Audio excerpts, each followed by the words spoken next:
The Rattlers ready to strike, and strike again. But how about the Jackson State Tigers? Two passionate fan bases collide. A night game under the lights at Bragg Memorial Stadium in Tallahassee. The defending HBCU national champion Jackson State Tigers in the capital city for the first time in 7 years. There's a lot at stake at this one. Gut check time for both teams. Florida A&M trying to keep their postseason hopes alive, along with Jackson State, because Alabama State took down an undefeated Prairie View team earlier today. They are tied atop of the SWAC East standings, along with Bethune-Cookman. What's up, fam? We welcome you in with the Florida State national champion Forrest Connolly. I'm Tiffany Green, and we don't need to sugarcoat it. How big is tonight's game? This game is huge. It's a battle of the bands, a battle in the stands, a battle of the fans, and also a great football game. And for Florida A&M, they've got to win. They've got to have some things happen outside of their control. For Jackson State, just win, baby. If they do that, they'll be in the championship football game. All right, Forrest with the 1 and 2s, with the rhymes kicking with you. Now, talking about Jackson State, well, this team coming in off the loss to Grambling last week. They also are without the services of their starting QB, Jacobian Morgan. He injured his left foot. No worries, though, because the Tigers have the second best rushing attack in all of FCS. And you talk about a rushing attack. I talked to the coaching staff, and when we asked Coach Taylor, I said, hey, do you have a bell cow? He said, no, I have a bell stable. And you look at all of those backs, and they are the type of team that makes you worry because you don't know who to concentrate on because there's so many weapons. Travis Terrell, Denario Davenport, or Ahmad Miller. And then on the defensive side, you've got Quincy Ivory, a guy who's got to be in the conversation for SWAC Defensive Player of the Year. And also in the conversation for Sunday football player. This guy plays with great bend. He gets around the edge. He is an offensive tackle's nightmare out on an island, and it'll be interesting to see how FAMU schemes to try and stop him and slow him down. Well, talking about the Rattlers, James Colsey III saw his team get off to a slow start, but the light bulb has turned on in the last 2 games. They picked up dubs. Well, you talk about 305 yards on average passing in those football games. They have done a good job of finding their way and getting in that winning tradition of Florida A&M football. It'll be interesting to see, can they keep that up against this tough Jackson State defense? Jamal Haley, who has been a spark for the Rattlers, his rushing attack, and R.J. Johnson III also doing an outstanding job taking care of the football. Well, they play off of one another. When Haley's able to get going with that rushing attack, it allows for that play-action game with Johnson. And think about this, Johnson has no turnovers. He hasn't thrown an interception, and Florida A&M has not lost a fumble this season. That'll be key in this game, no turnovers. As we welcome you into Ken O'Reilly Field, let's listen in to the national anthem.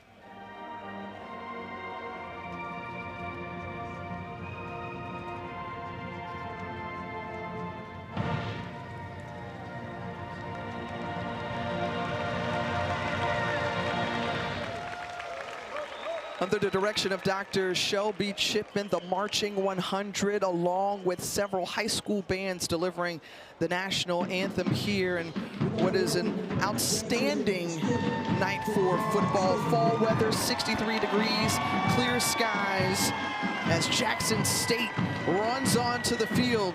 This crew coming in at 5-2 overall, and there's T.C. Taylor, the head man at his alma mater, leading the way for his Tigers. You know, another interesting caveat about this game, Tiffany, is this is senior night for Florida A&M, so you've got some guys that are playing their last ever game here at Bragg Stadium, so you know the energy is going to be palpable on that side of the field as well. And anytime these two teams meet, it is always an entertaining matchup. Florida A&M joining the SWAC starting in that 2021 season, and they have quickly gone head-to-head and become rivals with Jackson State out of Jackson, Mississippi. And oh yeah, the sonic boom of the South is in the house. I'm trying to play off of you for us real quick, you know, house, you know. All right, come on.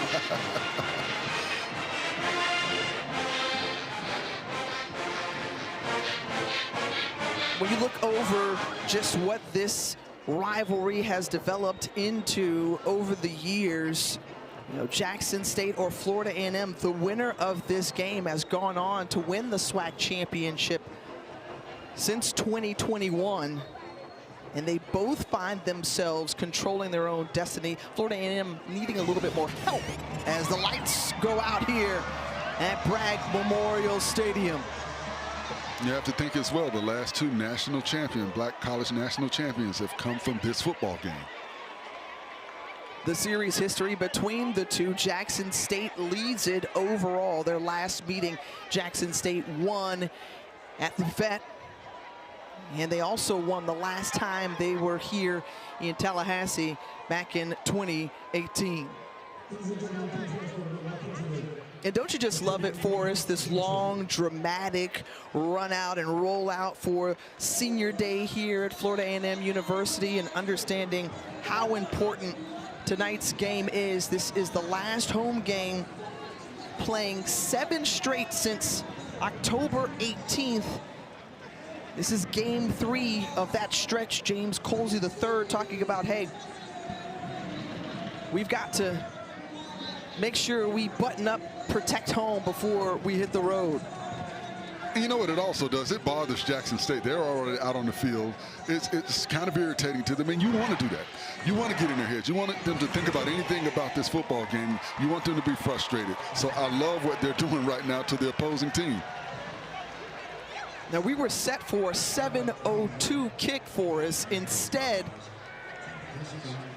it continues to drag on a little bit, and they've got to play the hype video inside the stadium. Hey, it's senior night. It's the last one of the year. They're going to drag it out, make it long. Well, Florida A&M coming off of a couple of wins at home, coming against Alcorn State a couple of weeks ago, and then went on the road to Baton Rouge to take down Southern. And so they find themselves at 3-4 overall. But James Colsey III says, don't let that record fool you. We're playing very good football. And T.C. Taylor told us earlier this week, we know that.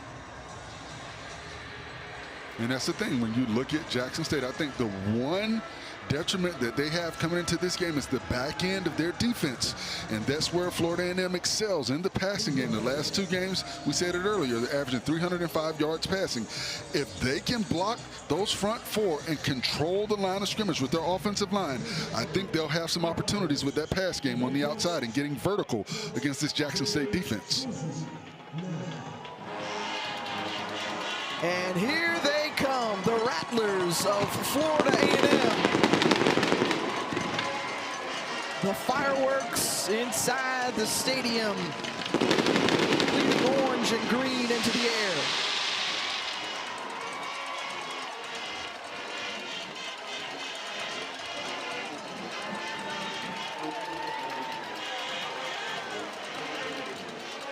Second-year head man James Colsey III ready to do battle with his guys against Jackson State University. Colsey, who won a national championship with you, partner at Florida State, delivering the Seminoles their first title in 1993.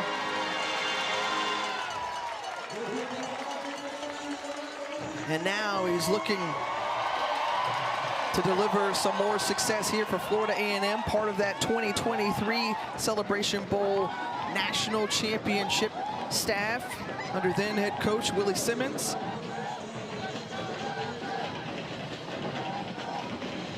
And you know what, Tiffany, the one thing I like about this part of the year is everybody has an identity. They know what the assignment is. You know, both Florida A&M and Jackson State both know what their assignment is. You've got to win out. For Jackson State, you win out. You place yourself in the SWAC championship game. For Florida A&M, you win out.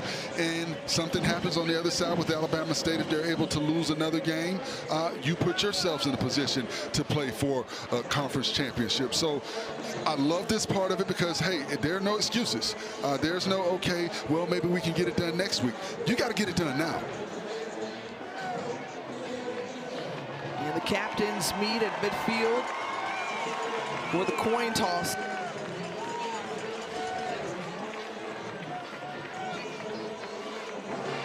And a good contingency from Jackson State. You see those blue and white pom-poms shaking in the crowd. And you know the I Love is around. There it is. They're trying to simulate some of what they do in the vet here in Bragg.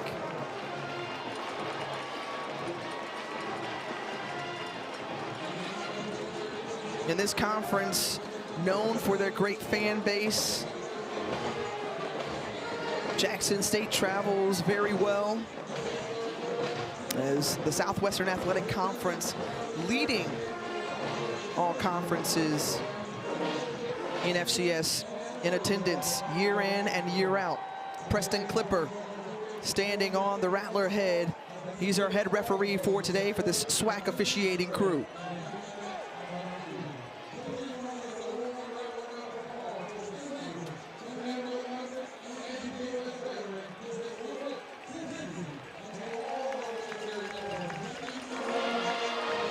All right, as we prepare for kickoff, your keys to today's game.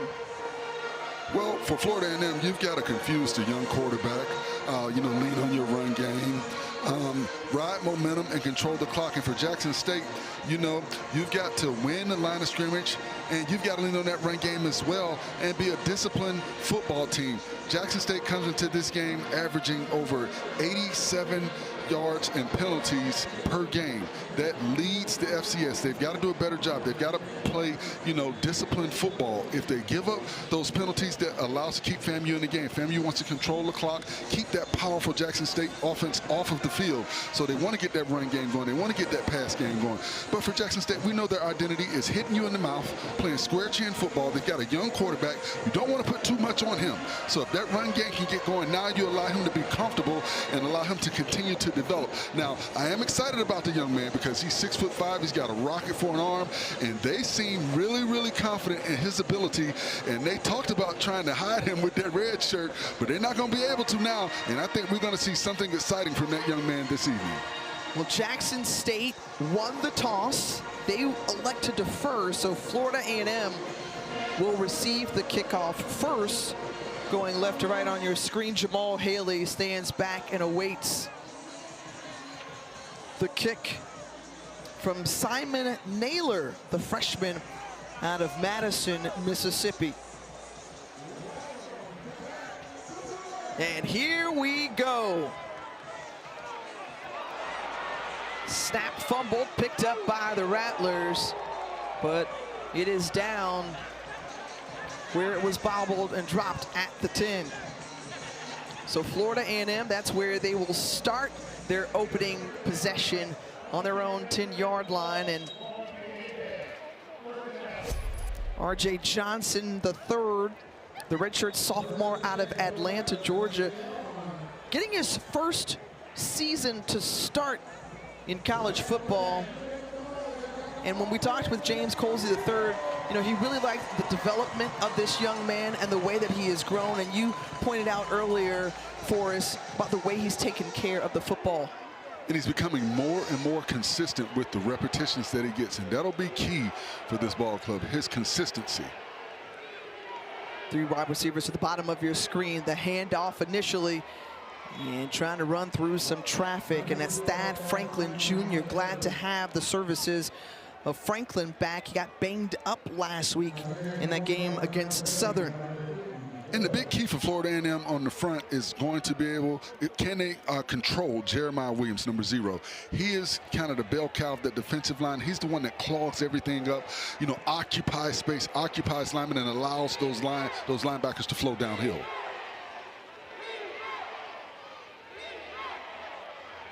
The play action rolling out to his right, has a man, and it's dropped in and out of the hands of Jamar Taylor. He was trying to hit him on that crossing route on the run. Cam Salas on the coverage. And a good job by Johnson escaping the pocket, allowing himself the extra time that he needed. You've got Taylor coming across. Taylor's got to squeeze that football. You've got to help your quarterback out. You ran the route the right way it was supposed to be ran, but you've got to squeeze the football, get control of that, and bring it to your chest. Third down conversions, 44% on the year for Florida A&M. They've got to get to the 20-yard line in order to convert. Johnson saw the pressure, unloads, and the pass is incomplete. Goldie Lawrence was the intended target, and right there with him was KJ Chisholm. And one of the things that surprised me on that play is he had 3 wides to the right. He had layered route concepts going on the right side of the field. I thought that was maybe where he had an opportunity, or the quick pass on the out to Thad Franklin. You've got to get it out to him immediately. You've got Franklin out in the flat, one-on-one with the linebacker. That's a favorable matchup. So I think, you know, making quicker decisions is something that the coaching staff will talk to him when he comes to the sideline. Bobby Inksler, the redshirt freshman out of the capital city here in Florida, Tallahassee, from his own end zone, punts it away. It rolls into Tiger territory as Travis Terrell Jr. letting it roll, and it's going to be down at about the 40-yard line. So a 48-yard punt and good starting field position for Jackson State. You talked about the red shirts, or the true freshman quarterback in Jarrett Lockhart. Second start of the season for Lockhart. You see back on September 13th, has an excellent game against Division II Tuskegee. Saw action last week as well, and here TC Taylor says he's going with the young arm.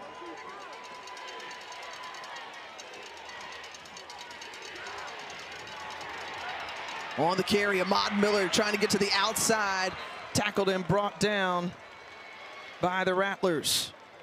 Well, Ahmad Miller is a guy who you want to keep your eye on, because you talked about the dangerous backfield that the Tigers have. He leads the way for the Tigers coming into today's game. Lockhart overthrows his man, and you see a flag come out late as Kobe Paul was trying to run that route. Maybe a piece was held up of Kobe Paul. Pass interference by the Rattlers. Pass interference, defense, number 19, 15-yard penalty. That comes with an automatic first down. That going against the rover in this defense, Amari Lee. You see right here, you got contact past the 5-yard window. And think about it, what Florida A&M wants to do, they want to be physical with these receivers, but you've got to get up on the line of scrimmage and be physical with them at the line of scrimmage. You can't be that deep and try to get physical and get hands on the receiver. Lockhart, patient with time, throws and connects. So good looking throw there from Lockhart, standing tall in the pocket, finds Jinsey Riley, the tight end. And a great pocket by the offensive line. Lockhart's able to kind of step up in the pocket, climb the pocket a little bit. He surveys the field. He finds what he wants, and he gets the ball down the field. The offensive line so far has done a good job of blocking and giving him time, as well as opening up lanes for these backs. From the 30 of Florida A&M, Ahmad Miller goes to the perimeter on that outside run, picks up 6 yards. And right now, Florida A&M is not doing a good job of maintaining the edges. You've got to keep that edge. You cannot come downhill crashing, trying to make the big play. One of the things the coaching staff talked to us about is run fits, keeping your gap, being gap sound, staying in your gaps, not giving up your gap, trying to make the big play. On 2nd and 4, Lockhart looking for the end zone. He's flushed out using his legs, and Jared Lockhart picks up the first down and more. He's inside the red zone for the first time tonight on their opening possession. Nayron Jenkins runs him out of bounds. And that's the dangers right there of not being gap sound on the edge. When you get caught up in not keeping and maintaining that edge, you've got an elusive quarterback in Lockhart that can get around that edge and get the first down. Once again, Florida A&M has to do a good job of keeping those edges. On the carry, there's Ahmad Miller once again. Cameron Donald in on the stop, along with Chase Lloyd. Well, pretty automatic here for Jackson State when they get in the red zone, especially over the last 3 games. 14 of 16. They've scored 10 touchdowns and had 4 field goals in that 3-game stretch. Tigers looking to get on the board first. Lockhart looks, runs, keeps it himself, fumbles the football. And Jameel Gardner along with Amari Lee, and Amari Lee comes up with it. Florida A&M football. Result of the play is a turnover. And recovered. That's the big play that Florida A&M needed on defense. The quarterback is not used to to running the football, so he's not holding it high and tight like backs are taught to do. A good job by the Florida A&M defender to get his hand in there and knock that ball out, and a better job by his teammate to find the ball and cover it up, because you did have a Jackson State player going over there to try and get on top of that football. Big play for Florida A&M. Second red zone turnover of the season for Jackson State. And how about Amari Lee, after that pass interference, redeems himself, comes up with a fumble recovery. Rattler football when we return.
This one, as Jackson State was marching down the field, and then Jared Lockhart with a fumble here. Let's take another look, Forrest.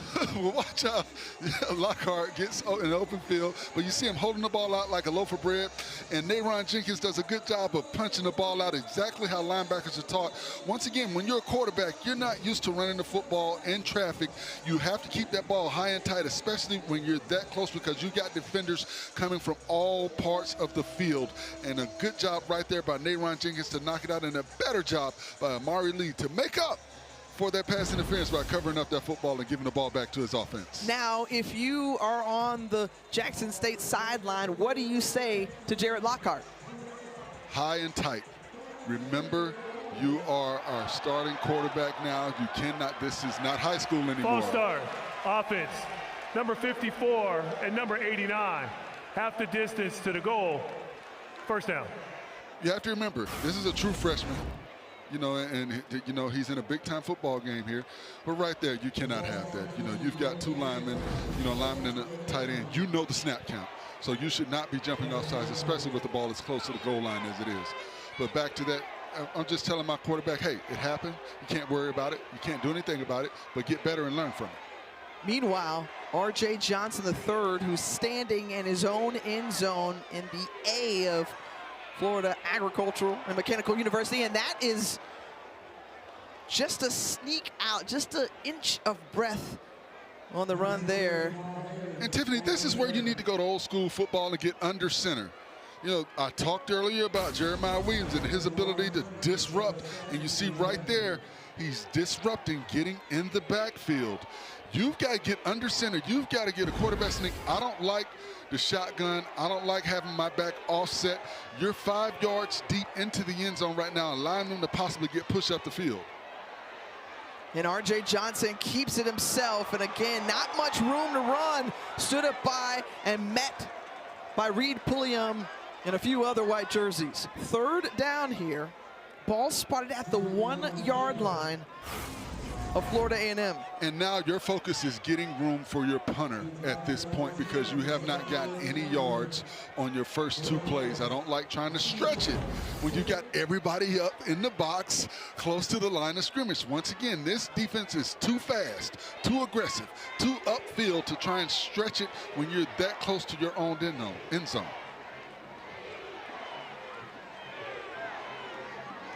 Watch out for big number 6, Quincy Ivory, in white to the top of your screen. Catches it in the end zone, got to get out, barely lunging out as KJ Chisholm makes the tackle. 3 consecutive plays and no yards in that possession for Florida A&M. Well, you went with the play action on that play, and I thought if you were going to do play action, the first play should have been a play action pass.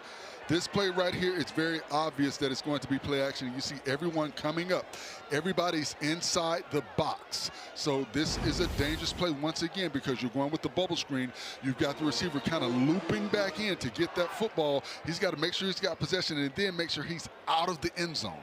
Great eye discipline and stand for Torenzo Quinn's defense. Punting out of his own end zone again is Bobby Inksler, and the dangerous return man doesn't even have to do anything with it. It takes it unfortunate bounce for Florida A&M and sets up great field position once again for the Tigers, this time inside of Rattler territory.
game. 20th ranked Jackson State will get the ball back as the Sonic Boom of the South stand up. 148 years in existence as Jackson State. The first play from scrimmage on this drive, and Travis Terrell goes backwards, a loss of 1 on that run.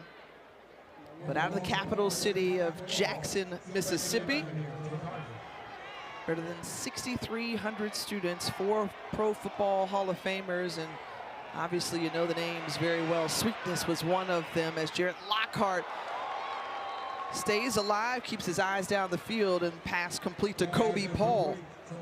And he was extremely close to the line of scrimmage on that play. A portion of his body was still behind the line of scrimmage, which allowed that to be a good forward pass, but he was very close. But a good job of keeping his eyes down the field, something you don't usually see with a young quarterback. Big chunk play, 20 yards, sets them up at the 10-yard line, back in the red zone. Let's see if the Tigers can capitalize here, as Denario Davenport, who came off an excellent weekend against Grambling, led the team with 98 yards, averaged about 9 yards per carry against the Tigers out of Louisiana last week. And you see the dangers of playing against a quarterback like Jarrett Lockhart, because he's been able to run the ball effectively. When he starts to run, those linebackers have to react, opening up lanes for those receivers with the underneath routes. So you have to decipher, is he climbing the pocket or is he actually running the football? And late to get their personnel onto the field, as some confusion here, and a timeout is spent. Timeout, Jackson State. Their first charge, timeout of the half. 30 seconds, 30-second timeout. Well, you saw one player run on, and then it was like, wait a minute, there's another one that needs to come on, and then Florida A&M sub late as well. And what's interesting about that is Jackson State had to use a timeout because they had such a late substitution. It allows for Florida A&M to have a substitution, so the clock is running down, so they had to use one of their timeouts or risk getting a penalty. So that was smart for Florida A&M, whether they wanted to bring in someone or not, to make that clock go down. So kind of, you know, a little mind game going on right there. Well, T.C. Taylor, who helped deliver national championship back to Jackson, 5th overall for the program. He's grown his own garden with high school guys, was portal heavy the first year, had a big turnover, and now a nice balance in this group in the 2025 version here. On 2nd and goal, Travis Terrell, and he's touched by Jason Riles, the striker, linebacker. Loss of 2, so again, keeping Terrell at bay. And Browns did a good job of navigating the traffic, finding the seam to get up the field, avoiding those blockers, trying to get to the second level and get a body on the body. That's what you have to do if you're Browns. You have to realize and recognize you're a better athlete than those offensive linemen. You've got to get skinny, get slippery, and get up the field. Let's see what Kenwick Thompson and his defense can come up with for Florida A&M. And the pressure, as in the face was Nicholas Demetrius of the quarterback, thrown off the mark. Denario Davenport couldn't get to it, and it's 4th and goal, so the kicking unit comes on. And another strong stand here, as you see Demetrius, big number 0 in green. A good job of bending but not breaking by the Florida A&M defense. You gave up the big play on the pass play, the chunk play, but you were able to bend and not break and force the field goal attempt. Gerardo Beza from 24 yards out to try to get the Tigers on the board. It's up and it's through. So Jackson State breaks through the scoreboard first with a field goal. And Gerardo Beza gets the congratulations afterward. 5th made field goal of the season, and his team up 3-0.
full show at halftime. The marching 100. You know there's going to be a battle in the stands. Florida A&M here in Tallahassee, Florida, founded in 1887, 10,000 strong. For this land-grant institution in the state of Florida, Marvin Johnson, the president. And this name of the field, Ken Riley Field, there's one of the two Hall of Famers, and there's James Colsey III leading the Rattlers. Remember, he went 7-5 last year, second in the SWAC East. He knew those expectations were good, but not good enough for Florida A&M, and he's looking to turn things around, keep his team in the hunt here. And Forrest, from what you've known of him as a former teammate, what can you tell America about James Colsey III? He's a tough guy. He's not going to quit. He has always battled against the odds. When he came to Florida State, he was one of the two smaller players that came in the class of '93, but he was one of 4 people that did not get redshirted. Him, Warwick Dunn, Pooh Bear Williams, and Renard Wilson were the 4 guys in that class that did not get redshirted because of his playmaking ability, his belief in what he would be able and capable of doing. And you see that with this ball club. It didn't start out well for this FAMU ball club this season.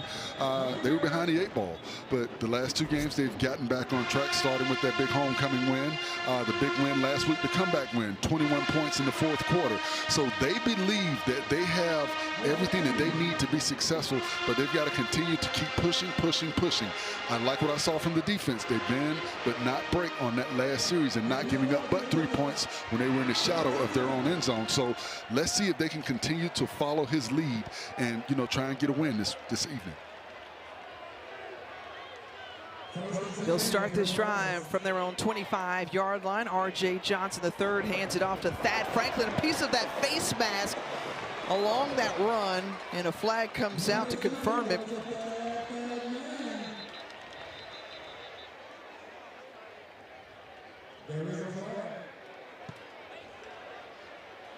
Personal foul, the face mask on the defense, number 94. That 15-yard penalty will be added to the end of the run. First down. So Stanley Cooks the second got a piece of the face mask, 10-yard run plus the penalty here. And you see the strength of Thad Franklin right there. You see the face mask, his helmet is almost pulled off, but he's able to pull away from that and get an additional 8 yards. And I think this is what you need to see from the Florida A&M offense. Get your big power back Franklin going. He's a volume carrier, 6'1", 225 pounds. Allow him to continue to beat up and pound on this defense. From the 50-yard line, the jet sweep there to Kenari Wilcher, and Wilcher with a solid gain of about 7 or 8. And a good job by Florida A&M stretching this defense, stressing those edges, getting to the outside. That's what you want to do. You want to get this defense running left and right, then get going downhill. A good job by those offensive linemen. You see number 62, Charles Davis, number 63, Ricky Taylor, getting up to those second-level defenders, covering them up. That's what you want to see from your interior linemen. Those are the meaty guys, along with Ashton Grable, that this coaching staff raves about their leadership, experience. And here on 2nd and 3, it's Thad Franklin Jr. out of Winter Park, Florida, the senior who is just so strong. He's got that great combination of balance and body control. Pickup of 8 and a first down. And that's what I'm talking about right there, ladies and gentlemen. Grown man football by Thad Franklin Jr. If you come up there and you're running high, I'm going to put my shoulder pad down and boom, run over you. And you see right there, the Jackson State ball player, Ashton Taylor, you came in high. Young fella, you got to get low because the big fella's coming through. He gets a breather, and Jamal Haley, who we talked about in the open, who has been the spark plug the last couple of weeks, is in now. R.J. Johnson goes deep, has a man, and it gets a piece of Kenari Wilcher. Just a little confusion there, and you know Johnson wants that one back. And he had what he wanted. They went with the play action. They've been running the ball successfully. The linebackers got caught looking inside. You've just got to put it over the opposite shoulder. Shamar Hawkins got caught looking inside, and you saw the receiver turning the opposite way. Rogers trying to find the football. If he throws it over, excuse me, Wilcher, if he throws it over the right shoulder, you might be celebrating a touchdown right now. 2nd and 10. Good hands by Jamal Haley. and Ashton Taylor was the first to get to him. And that's an extension of the run game, getting the ball out to your receiver in the flat. But Miles Campbell and Jalen Rogers, you've got to do a better job blocking on the perimeter. Help your guy out. If you get those blocks out there, you've given him a lane to get up the field, north and south. Everybody's got to do their 111th. 22 of 32 last week for 287 yards and a touchdown was R.J. Johnson, the third in that win against Southern a week ago. Now he's facing 3rd and 9. The Rattlers looking to convert. Johnson feels the pressure, steps up, and he's brought down. And they're playing one high safety, and Johnson had an opportunity. He had Jalen Rogers coming across on the crossing route. There's no one there. You've got to get rid of the football. If he gets it to number 1, he has an opportunity to turn up the field and get at least 20 yards. But you see the quick read. You've got to be able to see that. There's nobody in the middle. See right there, you've got number 1, Jalen Rogers right there, coming across the field. Get it to him. There's nobody there. He will be able to turn up the field and not only get the first down, but probably get an additional 10 to 15 yards. Well, credit Kanye Varner, the senior out of Jonesboro, Georgia, who made that play, loss of 2. So now Inksler on once again. His third punt as they take the delay of game to back them up. Delay of game. 5 extra yards. Offense. Number 38, 5-yard penalty, 4th down. So just a little bit more room to try to pin Jackson State deep inside their own territory. And I've never liked taking those penalties. I mean, what does 5 yards do? I mean, I get I understand the logic, but I don't understand the logic. When you see a little bit more field, you feel like you can angle it a little bit better or approach it. I guess. I'm not a punter. Give yourself a little leeway. I'm thinking from a lineman's perspective, I guess. Inksler gives that one a chance, and the extra real estate help right there inside the 5 for us. I concede. Those 5 yards did help. Out at the 3-yard line.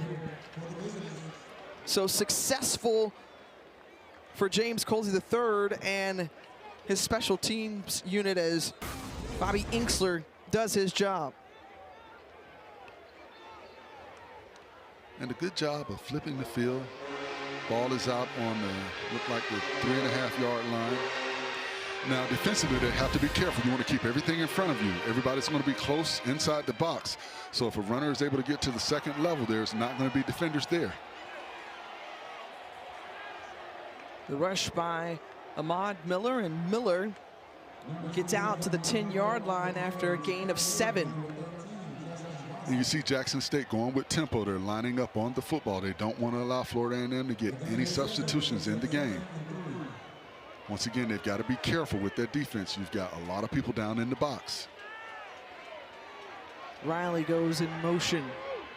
That right side, giving a little extra girth there, and that's the way that Ahmad Miller goes. But what a defensive stop there. Good play by Antonio Kamen. Kamen out of Tampa, Florida, transferred in from Pitt. Excellent job. Corey Collier Jr. Excellent job of getting up there and making the tackle. That is what you have to do. Attack the back's legs. You can't attack high because that's when you'll get shook. A good job of attacking the legs, the lower body of those backs. So that tackle by Corey Collier Jr. sets up 3rd and 1. And the second best rushing team in FCS able to notch that 1 yard needed. Collier once again with the tackle. And that's the dangers. Once again, if Collier does not make that tackle, there are no other defenders. So FAMU has got to be careful. You've got to get pushed at the point of attack, but the linebackers have to stay home and get good run fits. Make sure you play gap sound football.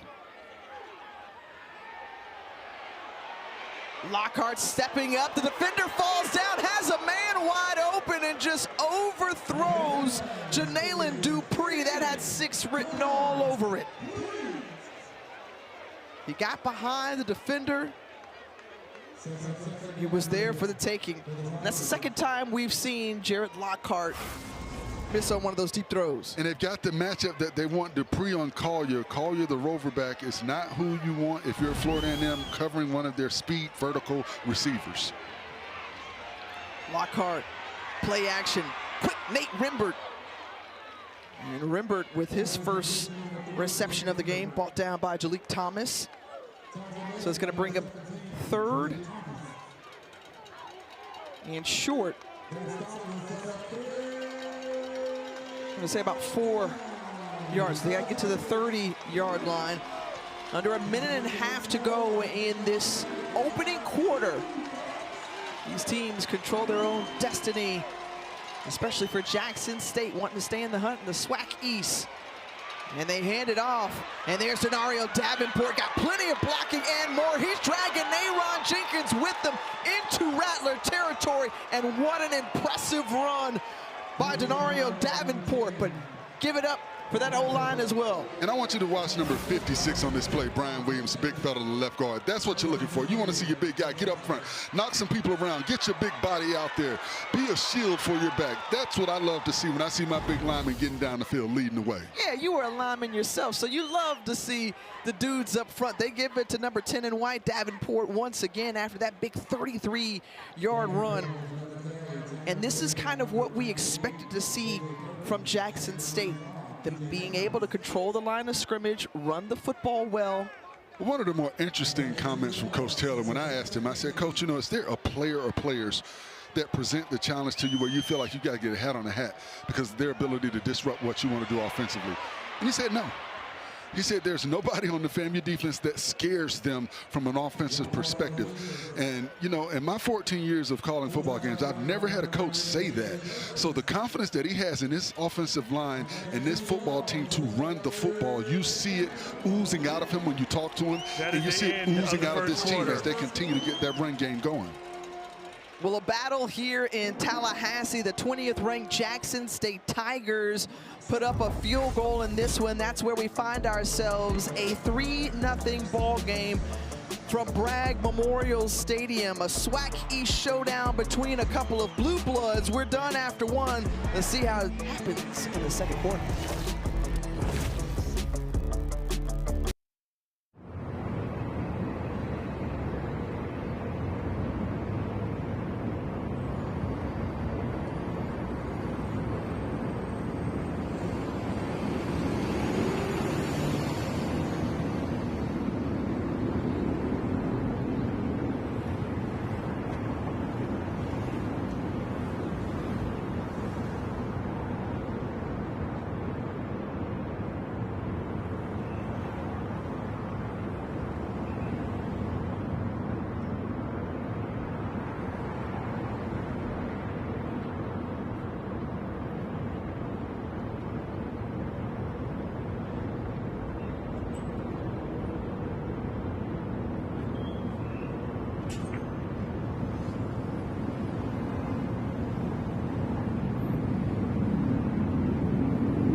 James Colsey III, and joining us now, your Florida A&M team defensively has stood up strong. What have you liked about that unit's effort? We talked about being bend but break, right? Bend don't break, you know, and trying to keep the ball in front of us. We know they got a young guy in there, so we're trying not to make it, you know, trying not to give up any big plays. But right now, big down for us.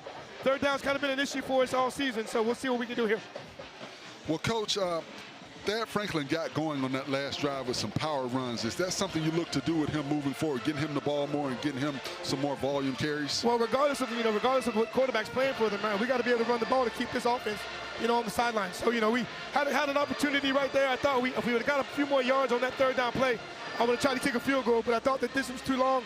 We did a good job of pinning them deep. But right now, third down, got to get off the field. But for us to be successful, Thad Franklin has to get 100 yards. So if we can continue to do that, he'll be able to do that. All right, thanks, Coach. Hey, we appreciate the time. guys. So the defensive unit, bend but don't break. You heard it there from James Coley III. Forrest, you already said that earlier in tonight's broadcast. 3rd and 6, a big one here. Going for it deep once again. Tough throw between a couple of defenders, and Janalen Dupree unable to come up with it. Jalik Thomas was pumped up after that stop. Offense, number 65. That penalty is declined. Brings up 4th down. So they declined the penalty, and Forrest, once again, another big stand for the defense for Florida A&M. And a couple of things on that play. You've got 3rd and 8, and you've got a young quarterback, and he's going for it all. They had coverage on the back end. I thought he had an opportunity with Kobe Paul on the short crossing route. The safety was deep. He had room to get up the field and get the first down. But that's the young quarterback, once again, not having the recognition that you would probably have more so with Morgan in the football game.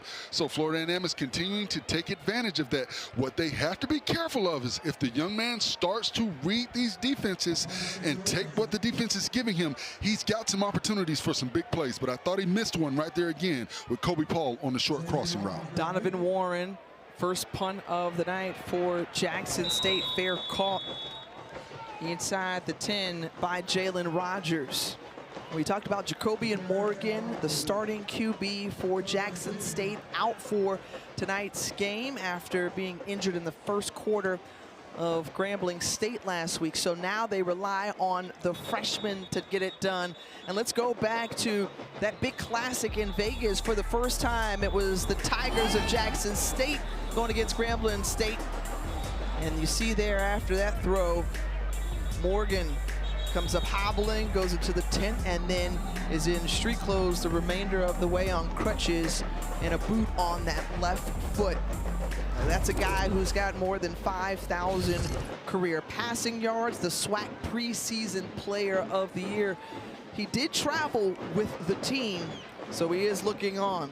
Here, Florida A&M trying to get something going, and Jamal Haley with not much room to run. There was Ja'Cory Hargan on the stop. Now, Forrest, a couple of changes to the assistant coaches, new coordinators in Cedric Williams and Henry Burris, the co-offensive coordinators.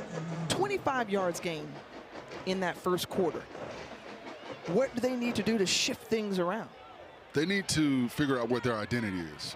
Is their identity going to be running between the tackles, or are they going to try and get to the edges? I think the best thing for them right now to be doing is attacking the interior of this offense, of this defense.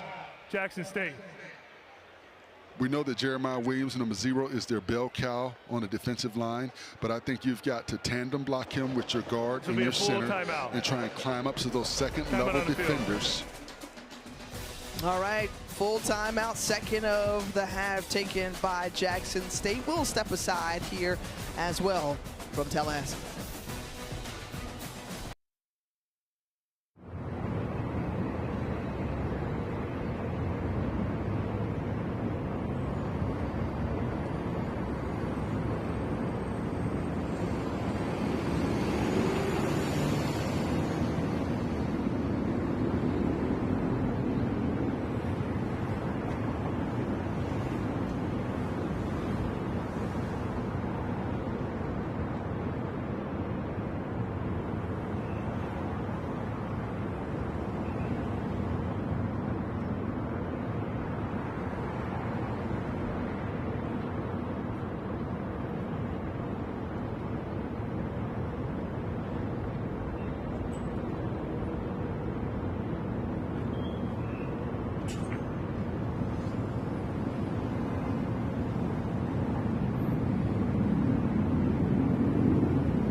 you in Tallahassee, Florida, as Jackson State with a 3-0 lead over Florida A&M. The Rattlers trying to keep their SWAC postseason hopes alive and try to stay in the hunt for that SWAC East Division. It's equally as important for Jackson State as well. Here on 2nd and 9 from the FAMU 8-yard line. R.J. Johnson, the third, has time, delivers it. Haley tries to make a move, slips, and Reed Pulliam is there to make the stop. No gain on the play, so it's going to bring up 3rd down. And Haley just lost his footing there. The redshirt junior who began his career at Western Michigan. Originally from Benton Harbor, Michigan. And he's a guy that Jackson State said they needed to keep their eye on. They're trying to get him involved somehow, some way. Florida A&M looking to convert their first 3rd down of the night. So far, 0 for 3. Underneath, trying to do something with it is Kanari Wilcher, and does. He's going to be short of the 1st down marker. And so the punting unit will trot onto the field once again.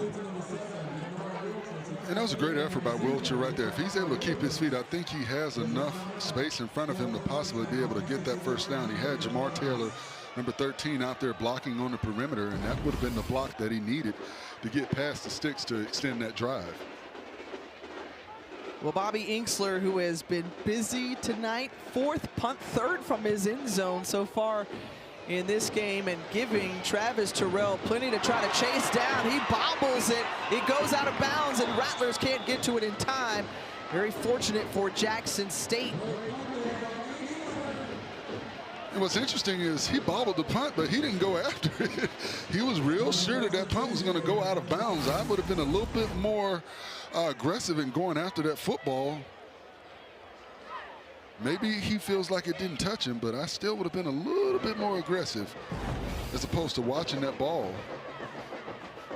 So a 60-yard punt from Inksler, and TC Taylor, who's seen his offense so far with 20 plays, 122 yards in this one. Want to get them some more rhythm going. They've had success on the ground, 86 yards, and they go back to that ground attack. That's Travis Terrell Jr., who doubles not only as a specialist, but also a part of that stable of running backs. And a good job by Cameron Donald, number 90. He's done a good job of getting up the field penetration. He may not be making the tackles, but he's disrupting the running lanes and allowing for his teammates to get there and make those tackles.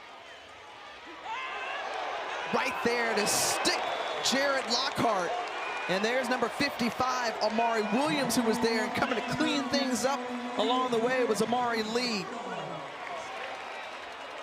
And once again, a good job by the interior defensive line, getting pressure, getting up the field. A great move right here, not being fooled, playing gap sound football, keeping that edge, not getting sucked down through the ball fake, but staying with the quarterback and allowing his teammate to come and clean it up.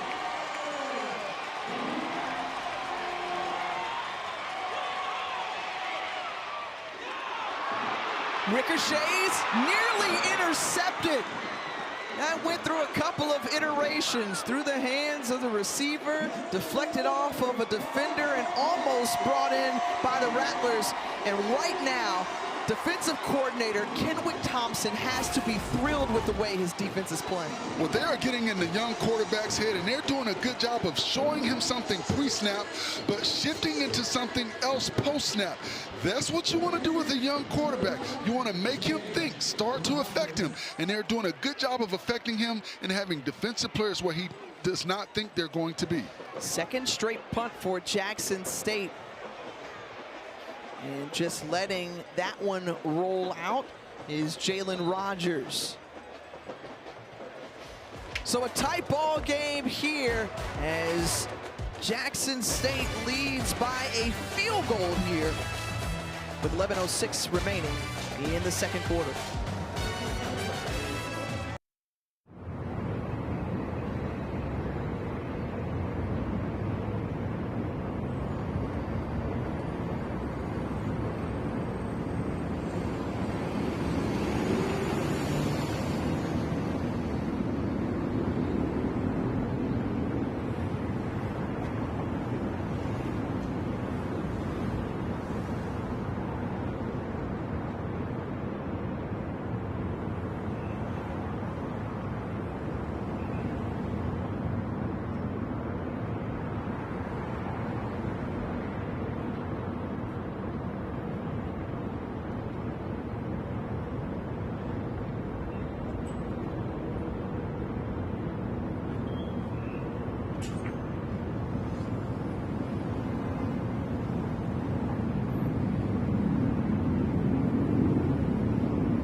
Thirds team has their best starting field position of the night after starts at the 10, the 2, the 25, and their own 7-yard line.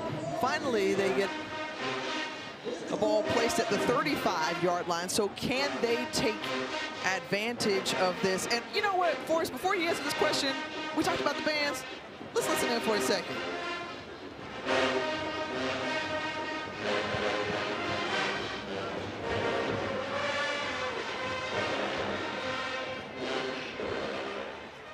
What does that song take you back to?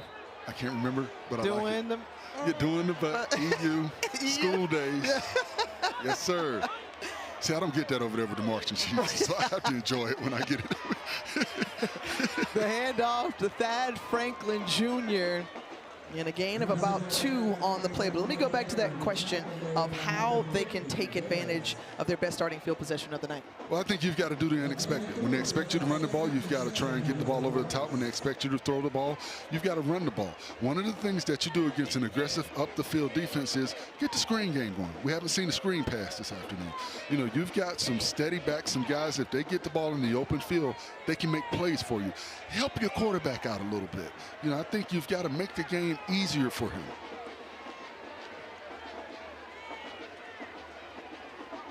The shift from Campbell.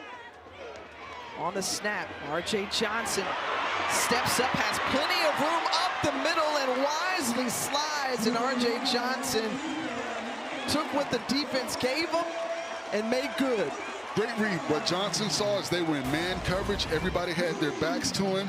The C's opened up, and you saw him tuck that ball, keep it high and tight. Once he got the necessary yards, he slid down to avoid contact. Exactly how it's drawn up. Largest play of the game for A&M, a gain of 15. Here the handoff to Thad Franklin Jr. And nowhere to run there. Maybe lost a yard on the play. And they had a little bit of RPO action on that play. It looked like he put the ball in his belly and came around the edge to try and influence the defense. But I like more quick hit downhill with Thad Franklin. I think he's a guy that you want to just get going and let him hit it and use that power and get his shoulders square. He's a contact runner. And once again, we talked about he's a volume guy. I think the more he gets the ball, the more he gets carries, the more he gets going. Trips receiver to the bottom of your screen.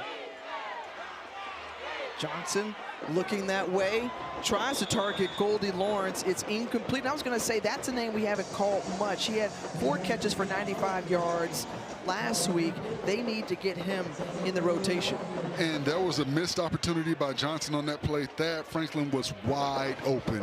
Nobody went with him out in the flat. He would still be running if he threw the ball to him. If you look at the top of the screen, you'll see Thad Franklin. You can't really see him right here, but everybody's flowing over to this side of the field. Thad Franklin is wide open at the top of the screen on that play. Well, unexpecting the snap, and the offensive line barely moved for Florida A&M. In fact, the center got pushed over. The pass incomplete, and it's 4th and 11. And again, those are the stalwarts up front with Ashton Grable, Ricky Taylor, and Charles Davis. Missed opportunities by this offense. Great field position. Great play by Johnson to get the first down and extend the drive, and then 3 bad plays. 2 throws that I thought were thrown prematurely and early, and a missed opportunity to Thad Franklin. Fair call at their own 12-yard line after that 36-yard punt. I'll tell you this, you never get tired of watching Florida A&M and Jackson State play because you know it's going to be a good game. You know, it's a tight game tonight. You flash back to last year. Daniel Richardson was leveled by True Thompson. The ball comes loose. Phillip Webb scoops, scores. That put Jackson State on top, and then the defense standing tall once again. Ashton Taylor comes up with it. Amari Matthews caps it off, and a 35-21 victory for TC Taylor, who went undefeated in conference play and route to their SWAC championship and HBCU national championship. pass incomplete to Janalen Dupree, who was sliding out of bounds. And I thought he had an opportunity right there to go underneath the Jency Riley. One of the things, again, with the young quarterback is they try to get it all as opposed to taking what the defense gives you. And I've seen that a couple of times from Lockhart. As great as he is talent-wise, he has to continue to look at taking what the defense gives him as opposed to the big play. Well, Davenport, who is making something happen, the cut back in, Denario Davenport, who's tackled by Corey Collier Jr. Well, he gives them a burst right there on that carry. Davenport carrying over from what we saw from him last week. And he took advantage of a poor angle by Deion Villers coming to the inside. Villers has to understand, you want to keep outside leverage. You want to allow for your teammates to come in pursuit. You want to keep him inside. You cannot give up outside leverage. Davenport slips down, and right there to tackle him is DJ Jones. And Nicholas Demetris, number 0, using that length to get up the field and beat the blocker and disrupt the play. Once again, a good job by those interior defensive linemen by Florida A&M getting up the field and disrupting the blocking assignments of the offensive linemen. Well, giving chase, and Lockhart avoiding the pressure from Brian Norris Jr. still alive, and the pass caught but out of bounds by Jamil Gardner Jr., and a penalty marker out at the 25-yard line as well. And I think you're going to get holding. Offense, number 79. 10-yard penalty from the previous spot.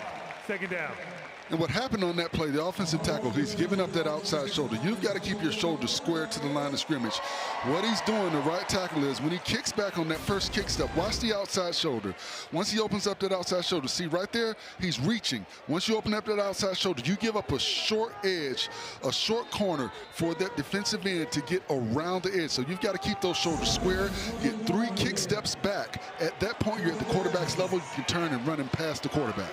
Ooh, sounded like you know that position through and through, as Latari Kinsler couldn't get to the ball carrier. Denario Davenport up ahead, and a solid gain on the play. It's still going to be 3rd and long upcoming for this Tiger offense.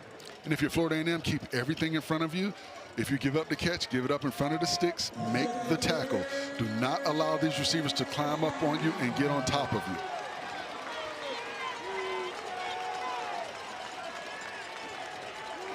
2 of 5 tonight on 3rd downs for Jackson State. Watch for the crossing route. That route has been open all evening. Jackson State has missed it a couple of times. They may have coached up the quarterback Lockhart to look for that crossing route. So watch for that if you're Florida A&M defensively.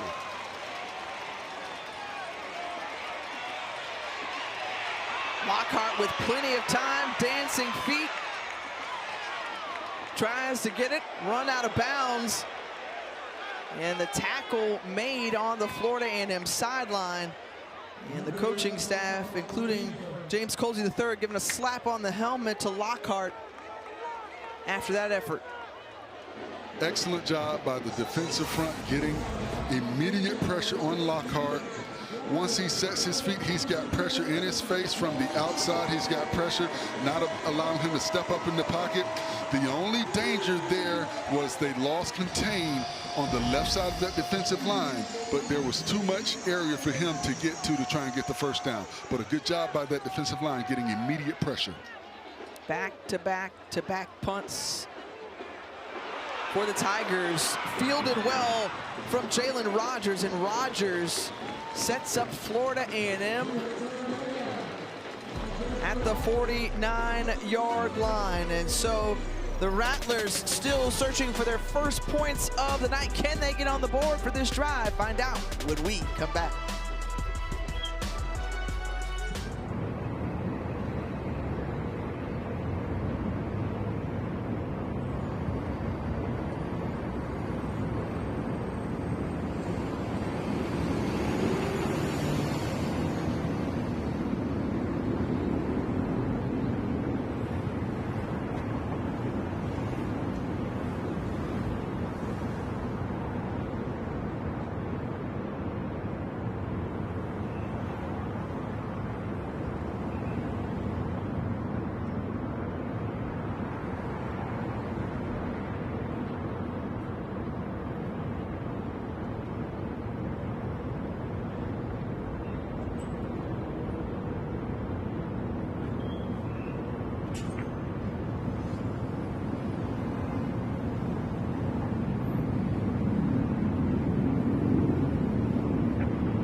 talking about before the break, some of the things that you're seeing from the young quarterback is what is expected.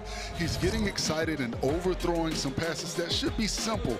Right here, he has what he wants on the outside, but this one stood out to me. You've got Denario right here. You've got the touchdown, but you've just got to take a little bit off the football, throw it to the inside, and here you've got a receiver streaking down the field. Dupree, they had busted coverage on that play.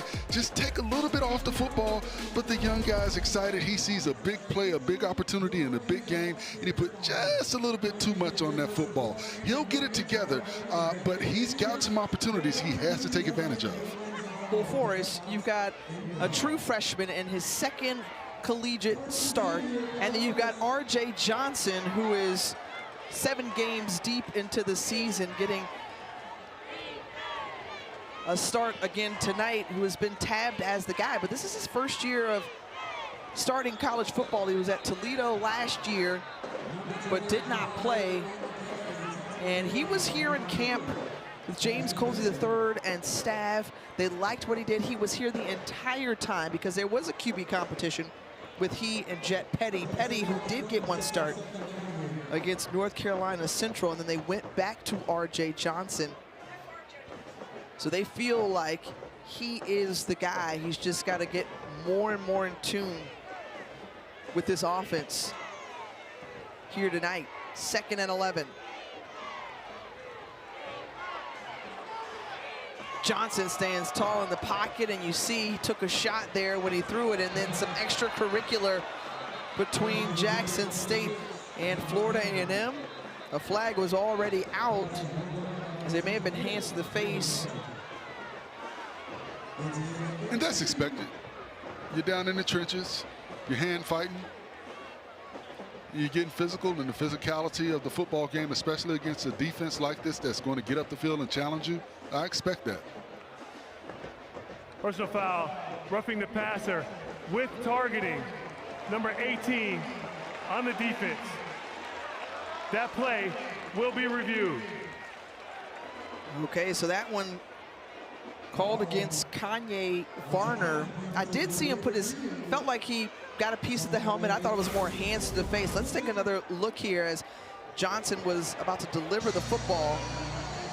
Oh no. Yeah. He lowered his head. The crown of his helmet went in, helmet to helmet with Johnson. And you've got to be careful, and you know that's what I expect when something like that happens. You see some extracurricular activity going on over there with Charles Davis, the big 6'5", 330-pound guard as well. So you expect the physicality to bring about some frustration. You see right there, I see what the big fella's doing down there. He's putting a little extra on a defensive lineman from Jackson State. But for Varner, that will hurt them because that's a part of their depth. And what they want to do is continue to keep fresh bodies coming in, rolling in with this aggressive defense that they play. So if they lose him, that's going to hurt some of their depth. That's an excellent point for us. As D coordinator Terenzo Quinn really appreciates the depth that they have, especially up front, which is the strength of this unit. And Preston Clipper is discussing it with the replay official Vernon Brakefield upstairs, and they have to uphold the call on the field, or they can overturn it. I hope I'm getting the language right. I know that's kind of changed this year, but I will say, when you look at Varner, who's coming in right there as he releases it, like it's definitely going to be a roughing the passer penalty. They're trying to determine if it's targeting at this point.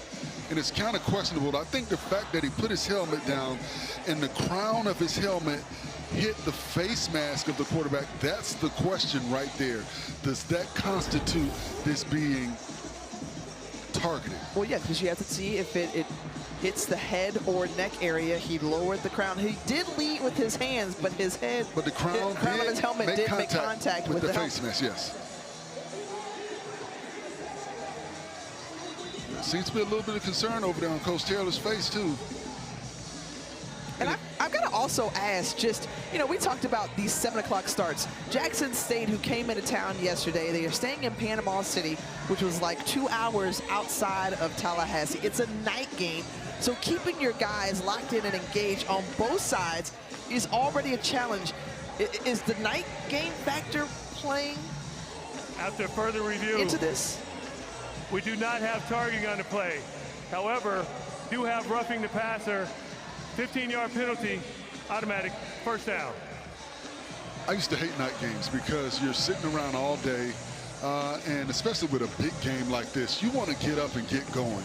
You hated 12 o'clock kickoffs because it's like everything's happening so fast, but you loved it when you got to the field because you don't have to sit around and wait all day. Night games, especially 7 o'clock kickoffs, are much more difficult. You'd rather, if you're going to have a later game, maybe 3:30, 3 o'clock, but the 7 o'clock kickoffs are always those ones that are a little bit more difficult because you're sitting around all day.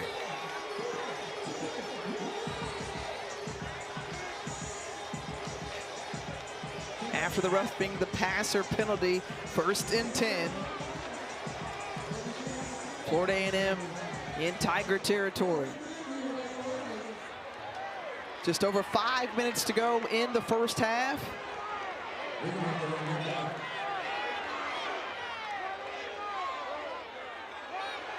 Johnson, all kinds of pressure in his face, unloads it, and the pass incomplete. The nearest receiver was Jamar Taylor. So far, Johnson 5 of 12 tonight for only 13 yards. So the aerial attack has not gotten going for the Rattlers, who find themselves sitting at 2-1. If they win, they have an opportunity to stay in the hunt. Jackson State is also knowing what's at stake as Jamal Haley breaks one up the middle. Haley with plenty of room inside the red zone. And Florida A&M, their best opportunity right here. 35-yard run from Jamal Haley. And they caught him in a run blitz. They showed 5, brought 7, and Haley's able to get to the second level, and there are no defenders there. And you see the speed. Once he sees the lane, he's able to get up the field. A great play call by Florida A&M.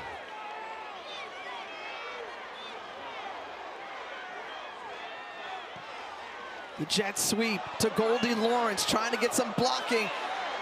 Misses a tackler as B.J. Washington not able to come up with the initial contact, the extra effort, but no gain on the play out of all of that. And a good play by Shamar Hawkins, number 5. He disrupted that play, slowing it down, allowing for his teammates to get up the field, that up the field pursuit. So a lot of times you're not making the actual play, but you're disrupting the rhythm of the play. And a good job by Shamar Hawkins getting up the field. You see coming in close, a lot of guys in the boxes. R.J. Johnson tosses it to Jamal Haley, and right there is John Brown Jr. Big number 8, the Jackson, Mississippi native, with a tackle for a loss, pushes him back 6 yards. And the problem I have with this is what you're doing is you're running everything right here. You're running to the outside. You need to be getting up the field. I don't like running left and right, side to side. I want to see downhill. This defense is too aggressive, too up the field to be trying to run to the side, trying to pitch the ball to the side and get north and south. You've got to get north and south off the initial handoff. Pass incomplete to Jamar Taylor along that right sideline, and so some jawing between Salas and one of the receivers. Or no, that's that Franklin Jr. that he's chopping it up with. 4th and 16.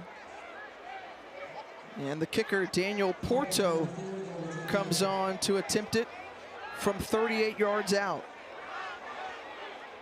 Porto, who was 3 of 3 last week against Southern. And tonight against Jackson State, he's able to convert on that one And through the uprights, and we're tied at 3 apiece.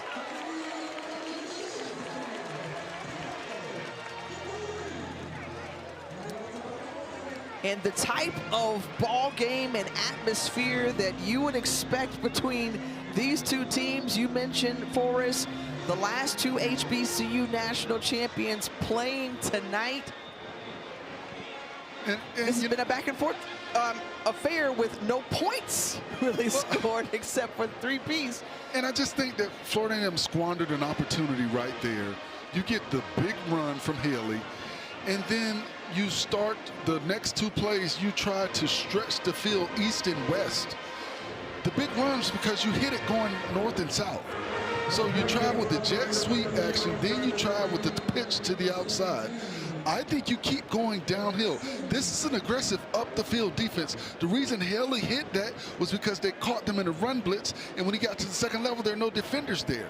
But if you're going east and west and you've got an aggressive up the field defense, you're giving them everything that they want because now they have all of those lanes locked off. Well, back to receive it, Travis Terrell Jr. from his own end zone, the goal line, and Travis Terrell Jr., who's a very dangerous return man, gets it out to about the 30, but some laundry flies out onto the field during the return as well, and it's going to go against Jackson State. Holding on the return team, number 22, 10-yard penalty. First down, Jackson State. Well, for us, as we look at the HBCU power rankings and where does Jackson State line up, well, Alabama State took care of business against Prairie View A&M earlier. Remember, they lost by that final play of the game, 1.5 yards to Jackson State, who's in at number 3. South Carolina State, the defending MEAC champions, in at number 2. Prairie View A&M out of the West with their first conference loss of the season. And we saw Delaware State, who was outstanding in that battle of the legends against Michael Vick earlier this week. Deshaun Jackson doing a wonderful job with the Hornets this year on the bubble. North Carolina Central, Ahmad Miller galloping down the left side, and Ahmad Miller, a foot race, tiptoeing down the sideline, pushed out by Andre Powell Jr., but just like that, that is the boost that the Tigers needed. And when you've got everyone down in the box, that is the danger defensively. You see everybody down in the box, everybody reacting to the ball fake, and Miller does a good job of cutting it back. He saw the lane to the left side of that offensive line, and you see the speed once he gets to the outside. The Florida A&M defenders chasing him down the field, but a good job by Miller recognizing where the lane was, not playing gap sound football on the opposite side.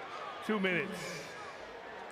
That 64-yard run by Ahmad Miller takes us to the 2-minute timeout, and the Tigers on the prowl, hunting for some more points before heading into the locker room as we're knotted at 3 apiece.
Introducing SportsCenter for you, personalized every single day. Now available on the ESPN app. Powered by your favorites. What if I told you using that ESPN app to also check in on Game 7 of the World Series right now? I mean, there's so much that you can use the ESPN app for. More college football throughout the night. A big one in Utah as College Game Day was there earlier. And the Utes kick at, what, 10:15? Meanwhile, 2 minutes to go in the half.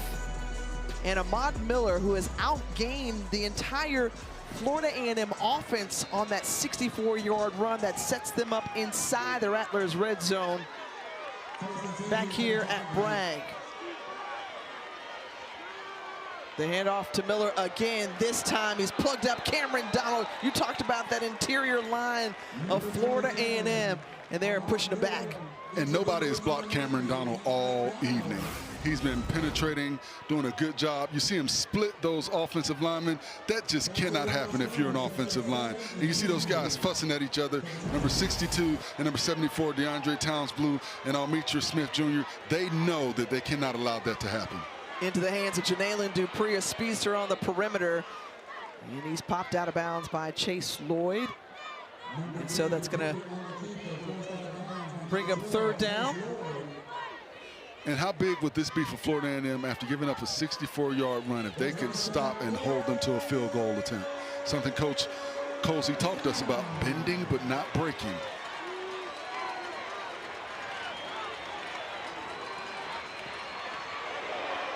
And first contact made up front by Justice Cross, but the extra effort there from Denario Davenport gives first and goal to the Tigers. And what Cross has to do right here, you've got to wrap up. You make the big hit, but you've got to wrap up and drive and try and prevent him from falling forward. Davenport again trying to sneak in there between the A gap, and then he's pushed back. Running alongside DeAndre Towns-Blue, the left guard. And it's second and goal. We told you coming in, Jackson State leads the SWAC, second in the nation in rushing yards with 256 on average per game. And they are starting to come alive more here in this second quarter. They got 189 on the ground so far tonight. And I expect them to try and run behind the left guard. DeAndre. Be a 30-second timeout. DeAndre Towns-Blue, we talked to him and I asked Coach Taylor, you need 1 yard. Who you running behind? And he did not hesitate. I'm running behind my all-conference, all-American left guard, DeAndre Towns-Blue, the 6'5", 334-pound graduate. And when you look at his ability, he's one of those guys that can road grade, that comes out with a flat back, that fires off the football. So I expect them to run behind him, but I love the competition between him and Cameron Donald because at 6'1", 295, he plays with a low center of gravity. And it's very difficult to, as an offensive lineman, get low enough to block against someone that's 6'1", because he has a natural bend. And so that's going to be the difficulty for the 6'5" Towns-Blue. A&M after the timeout, 2 remaining, 1 for Jackson State. Amari Matthews, guy they like in these types of situations, and they were expecting it the entire way. A host of green jerseys to hold up Matthews. And they tried to run behind that left side. And you see right there a good job of getting penetration. Half the distance to the goal remains second down. Well, one of the reasons why they were able to slow up Amari Matthews, as Florida A&M had 12 players on the field. So now they're going to...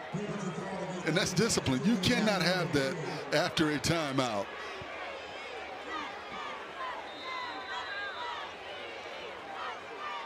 And that could backfire here if Jackson State is able to get into the end zone. There's the push, up and through. Ahmad Miller, who caps off with a touchdown run, and some extra pushing and shoving after the play. And we saw flags fly into the air. But how about Ahmad Miller, who set that up with that big 64-yard run, and they reward him with a TD run. After the play is over, unsportsmanlike conduct on the defense, number 8. That penalty will be enforced on the kickoff. And you saw what they did. They went with the gun. They had the back offset. And the play was designed for him to go up the middle. But what you do when you get in that, when you set him up like that, you allow him to see everything develop. And he was able to bounce it to the outside because he's able to see the blocking scheme develop. He saw what he needed to see, and he saw all he had to do was bounce it to the outside and basically walked in untouched. So a great play call from the Jackson State coaches after they tried to ram it in, you know, running dive plays down the middle, handing it off. Gerardo Beza on to attempt the extra point. It's up and it's through. And Jackson State leading by a score after Ahmad Miller's 4th touchdown this season. See the formation now. You see right there, he's able to see everything develop. He sees he has nothing down the middle of that offensive line. But he's able to bounce it to the outside because you see the left side of that offensive line crash everything down. A good job by number 65, Mason Barton, to crash everything down. The tight end came in late, Jency Riley, and he was able to just bounce it to the outside. Miller was nobody there to touch him. A good job reading and taking what the defense gives you, as opposed to just putting your head down and running into all that traffic. He saw there was nothing to the outside and bounced it out. Miller, the redshirt sophomore out of Memphis, Tennessee, closing in on the century mark. You see his average tonight, better than 10 yards per carry, and the lone touchdown of the night for either team. Jackson State, also important to note, will get the ball to start the second half. So that's the type of momentum they want to take into the locker room. And for Florida A&M, they've got to figure some things out offensively and how to move the football. A total of 62 yards in this first half with 18 seconds remaining. And like you said earlier, a squandered opportunity on that last possession for Florida A&M. And when you look at this Florida A&M offense, you think about last week. They had a great outing, 287 yards passing, 260 yards rushing, 6.5 yards per carry on those rush attempts. And then you come into this game and you get totally shut down. I think, once again, they've got to figure out what their identity is. I think the best identity for them is running the ball right at Jackson State, as opposed to trying to get to the edge. This defense is too fast, too aggressive to get to the edge and then try and plan and get north and south. I think you've got to hit it down, hard down between the tackles, because they're coming up the field. If you can catch them in that run blitz, you're able to get big chunk yards with that run game. After the penalty, after the touchdown, Naylor boots it out of the end zone. So a touchback for Florida A&M. And TC Taylor with a 7-point lead on the road at night here in Tallahassee. And you know he's going to have some words. His team is used to averaging better than 33 points per game, second most in the SWAC. They're holding tight to this one touchdown lead. Meanwhile, RJ Johnson and this Rattler offense will take a knee and trot into the locker room. An anemic first half offensively for Florida A&M. And they're going to have to figure some things out and make some adjustments heading into the locker room before they come out for the third quarter. A low-scoring affair here between the Tigers and the Rattlers. TC Taylor told his team earlier today, just win, baby. And right now, they're winning after the first 2 quarters of this one. And that message of controlling your own destiny rings true as we're joined now by head coach T.C. Taylor. And Coach, just how important was it to take that momentum and get that score going into the locker room after the way your offense performed this half? Much needed. You know, we got to settle this freshman quarterback down. You know, he had some opportunities to get a lead in that first half, but I'm very happy with Ahmad Miller, what he did right there. But very important touchdown right there. But our defense is playing great defense, and I told them this is the game that we're going to need them most, and they're answering the call. Because what do you think you've done defensively where you've been able to shut down this FAMU offense? Just personnel, you know, some things that we saw we could take advantage of as far as matchups and things like that. So, you know, that quarterback can scramble around, and they got speed at the receivers and stuff like that. But, you know, we're getting after him. I think Quincy Ivory is having had a great half in that first half, and he got to come out and do it again, the entire defense. All right, thanks, Coach. We appreciate the time. All right, thank you. Well, he said, hey, defense has to step up with that freshman quarterback. They have done so in stalling that Rattler offense as the 20th ranked Jackson State Tigers up by a score at the half.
Third quarter here from Bragg Memorial Stadium. Rattlers trailing by a touchdown to the 20th ranked team in FCS. Hey, welcome back in with Forrest Connolly. I'm Tiffany Green. Now, we talked about the identity of Jackson State coming in was that rushing attack, and they held true to that in the first half. When we talk about Bell Cal, the Bell stable is what they displayed with those running backs. They ran the ball very effectively through the middle of the defense, through the outside, and it started with Davenport. Extremely strong to the outside. You see breaking tackles, running through arm tackles, getting to the outside, what he does best, and then Miller, the ability to see what the defense gives and bounce it to the outside, and then the speed to get down the field on that 64-yard run. And here, they set him up to just bounce it, get to the end zone, basically untouched. That running game has been extremely effective. Well, they have been the big chunk of it, with Miller closing in on the century mark, 67 yards on the ground for Davenport, 193 yards in total on the ground.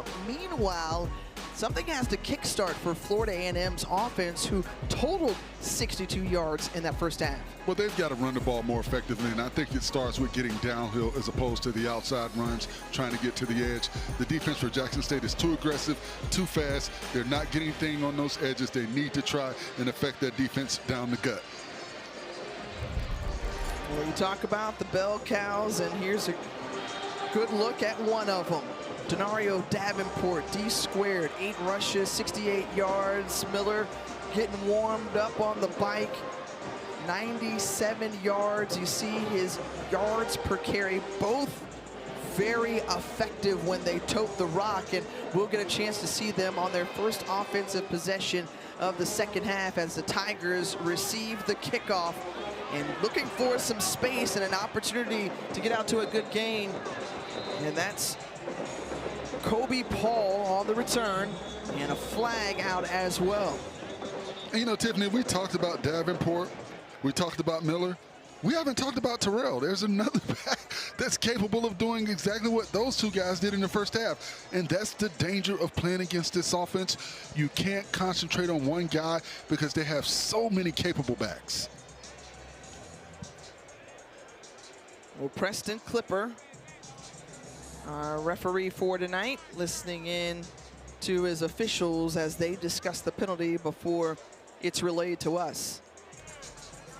We have 2 fouls on the play, and they will offset, and we will re-kick. Personal foul, hands to the face on the return team, number 6. Personal foul, hands to the face on the kicking team, number 25. Those fouls will offset, we will re-kick. So we're going to do it again. You have to think this is a positive outcome for Florida A&M because they had really good field position with that kick return. So once again, for Florida A&M, the momentum shifted in the second part of the second half. It was 2 minutes and some change left, and Jackson State was able to get that big run to get down the field to get that score, that touchdown on the board. I thought that's where the momentum shifted because Florida A&M had been doing a very good job of bending but not breaking. They have to get a stop defensively here. I don't think they can give up a touchdown and stay in this football game. I think if they give up another touchdown, it starts to get away from them. Let me get a quick thought from you. What did you think of the bands at halftime? I thought it was an excellent, excellent show, but I have to lean towards that 100 because of the end part. Okay, see, you know, I thank you for your opinion. Now, when you talked about the field position on that last kickoff, this is better. Even better for Jackson State.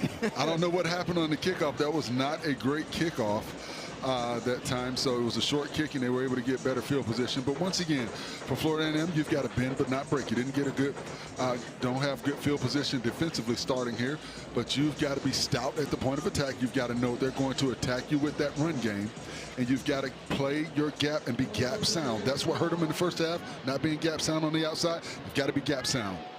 Tigers starting from their own 41-yard line. Lockhart hands it off to Ahmad Miller, who crosses the century mark with that run right there. As Ahmad Miller, who was outstanding in that week 1 opener against Hampton, had a career high 180 yards, averaging 9.4 yards per carry. And he's doing much of the same here tonight, well on track if they continue to feed him the rock.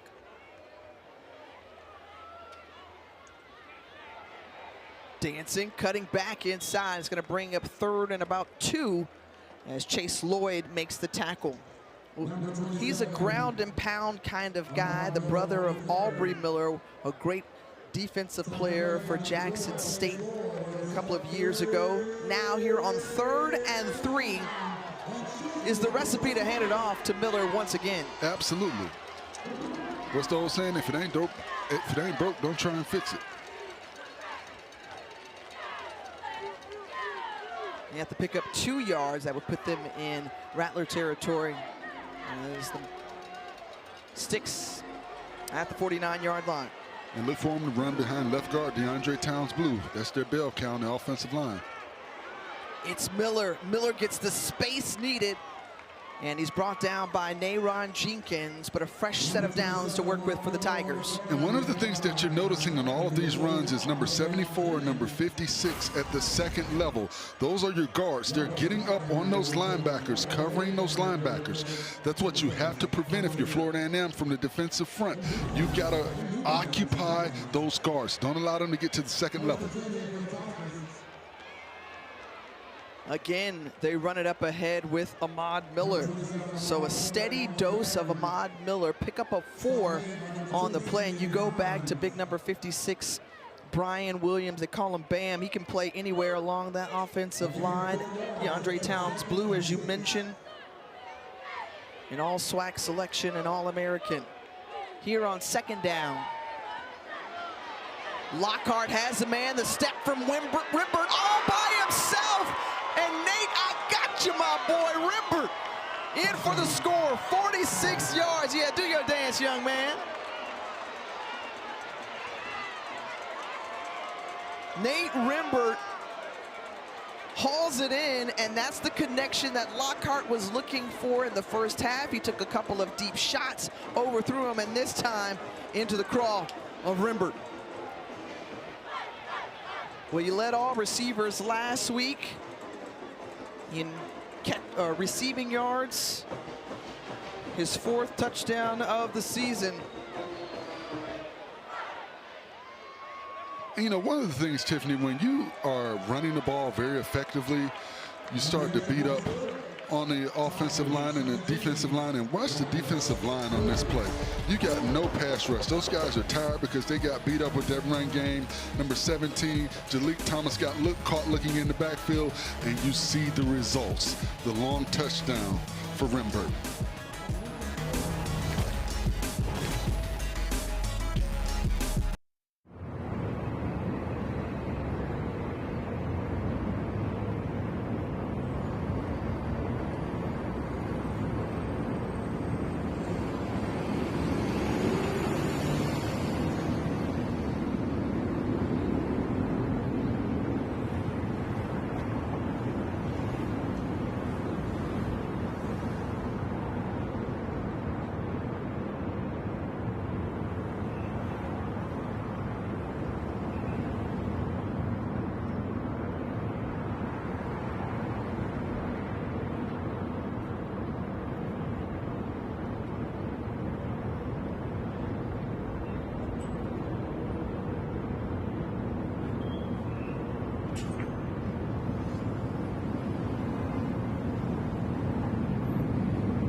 that I talked about before we went to the break is when the offensive line is doing such a good job running the football, watch the pass rush. Those guys have nothing left because they've been beat up. The offensive line has given the quarterback all the time in the world, and number 17 got caught looking in the backfield, Jalik Thomas, because of the effectiveness of that run game. And you see the receiver Rimbert run right by him. Nobody on the back end to cover him up. An easy pitch and catch for Jackson State on that play. But it all started with that effective run game, beating up those defensive linemen, tiring those guys out, playing with tempo so they didn't have an opportunity to sub out, and you saw tired legs not getting a pass rush. We're Rimbert on the right, who has had a touchdown in each of the last 3 games. Speaking of the number 3, that's the total number of touchdowns for Jared Lockhart in just his second or third game of his career in a Jackson State uniform. Simon Naylor ready to kick it away.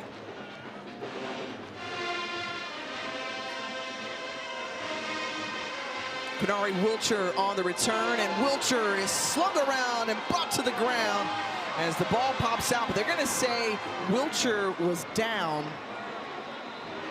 as Kenzavius Lundy the ruling was on picking the it up field just in is case. The player was down by contact before the ball came out. First down, Florida A&M. Kenzavius Lundy, who was the one who wrestled Wilcher to the ground.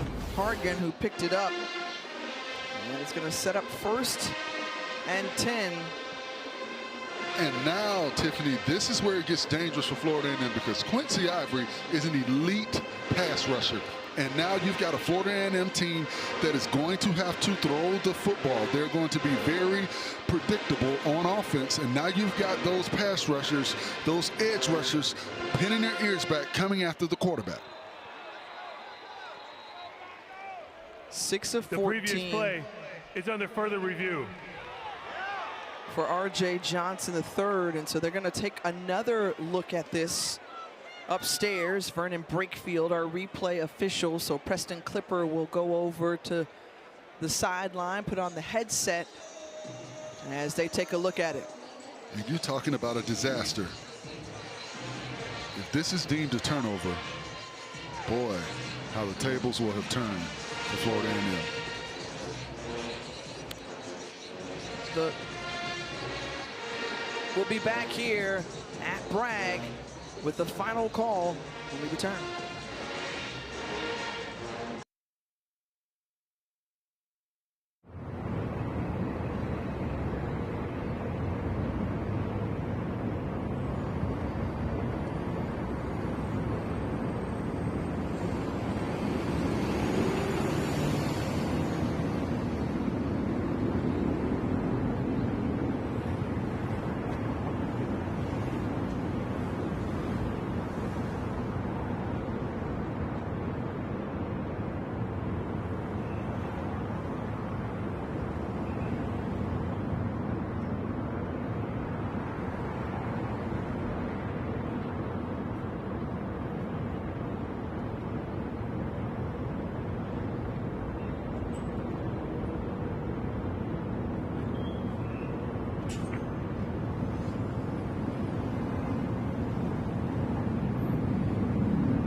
see, still in review of that last play, the return from Kenari Wilcher.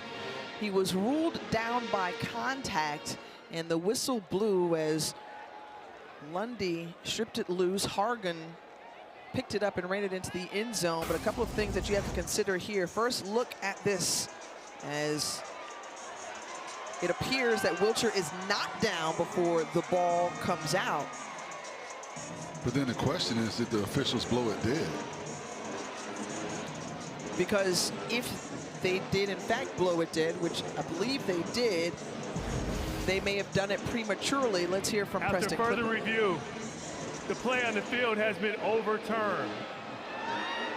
The runner lost the ball before he went down. The ball was recovered by Jackson State. It's going to be first down, Jackson State, on the 15-yard line. I think what they're saying is, even if they blew it dead, they jumped on it immediately. So if there's an immediate recovery and the officials can go back and say, okay, we made an error in saying that he was down by contact, they'll award them the football. So I think that is what the officials came to the conclusion of, and decided to award the football to Jackson State. But what a big turn of events right now. And for Florida A&M, you've got to hold them to a field goal attempt right here. You cannot give up another touchdown. First fumble loss this season for Florida A&M. That sets up Jackson State in another grand position to try to add more points to the board from Florida A&M's territory inside the 20, as Ahmad Miller, the ball carrier, brought down by Brian Norris Jr. and just around the 14. And a good job by Brian Norris Jr. to diagnose where the ball carrier was, where the ball was, and get his arms around his legs to get him down. So Davenport in the backfield, he gets the handoff, runs to that left side, bounces to the outside, and he's pushed out of bounds by Jason Riles. And Brian Norris on that play, you've got to be gap sound. Once again, you allow Davenport to bounce it to the outside, get to that edge. You see the speed. You've got to keep that edge. You've got to maintain that edge and make him cut it back where pursuit is coming from. And you feel like, Forrest, this is the time of the game that Jackson State can break it wide open if they can tack on another score. Mari Matthews trying to get a hard-earned 1 yard and is not able to do so, as it's going to bring up 4th and 1. That was a huge stop right there. And this is interesting because Jackson State is looking like they're going to go for it. And if Florida A&M can get a stop, you not only stop this drive, but you create some momentum, some positive momentum. I like this call by T.C. Taylor. 5 of 6 this season on 4th downs. Only need 1 yard. You're running the ball exceptionally well. And Jitsi Riley, or Denario Davenport, runs it into the end zone for another score.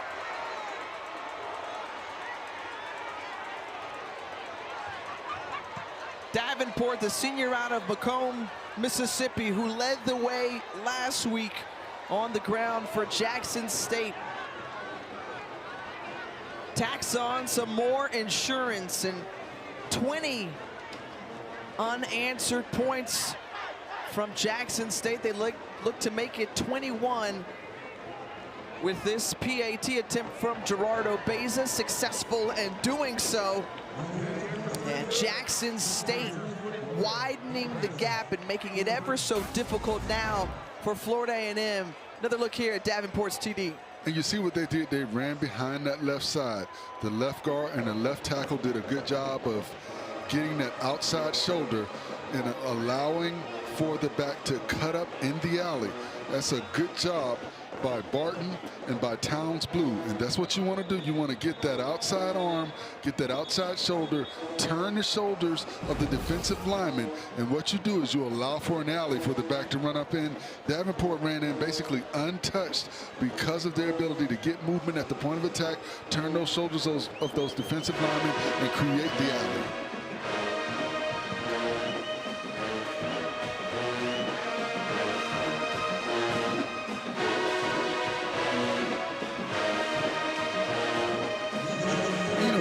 Tiffany, when we went into halftime, that stood out. You know, you had a Jackson State Ball Club going into halftime averaging 7.4 yards per carry. They came into the game only averaging 5.9. So they were running effectively, but Florida A&M on the opposite end was only averaging 2.3 yards per play, 3.8 yards per rush, 2 yards per pass completion, and 0 for 6 on third down. So offensively, they have not gotten the job done this evening.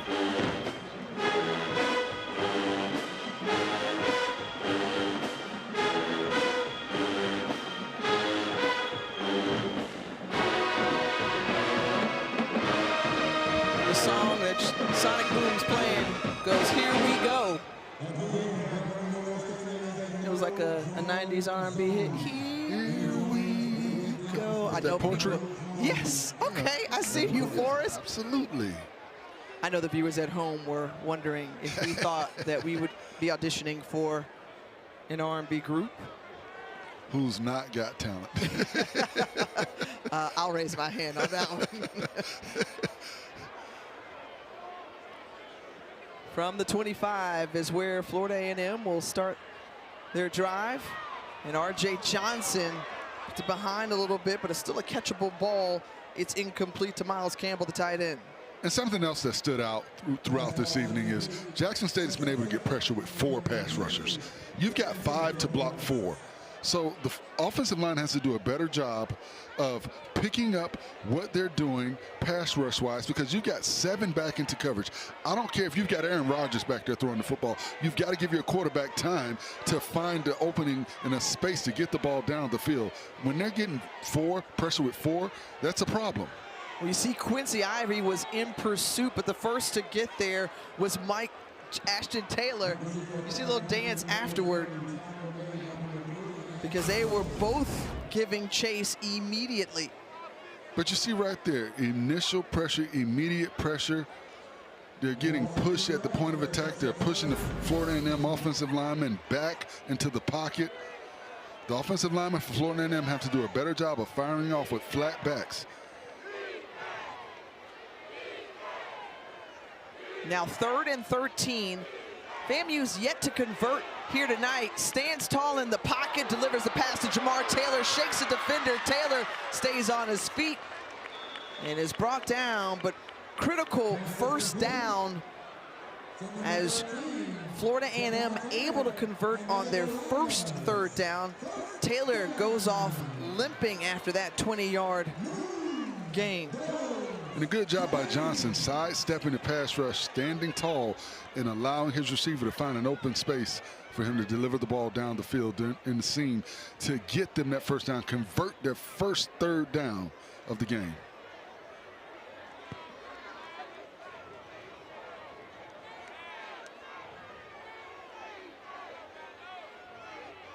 Thad Franklin Jr. up the gut.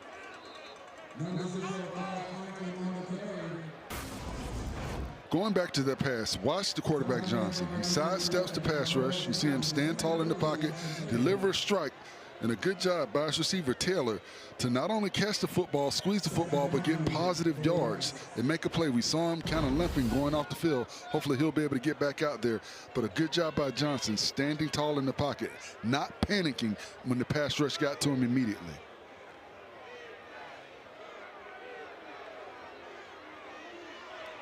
Here on 2nd down, Johnson again has a man and turned around. Miles Campbell thrown out of bounds, pass incomplete.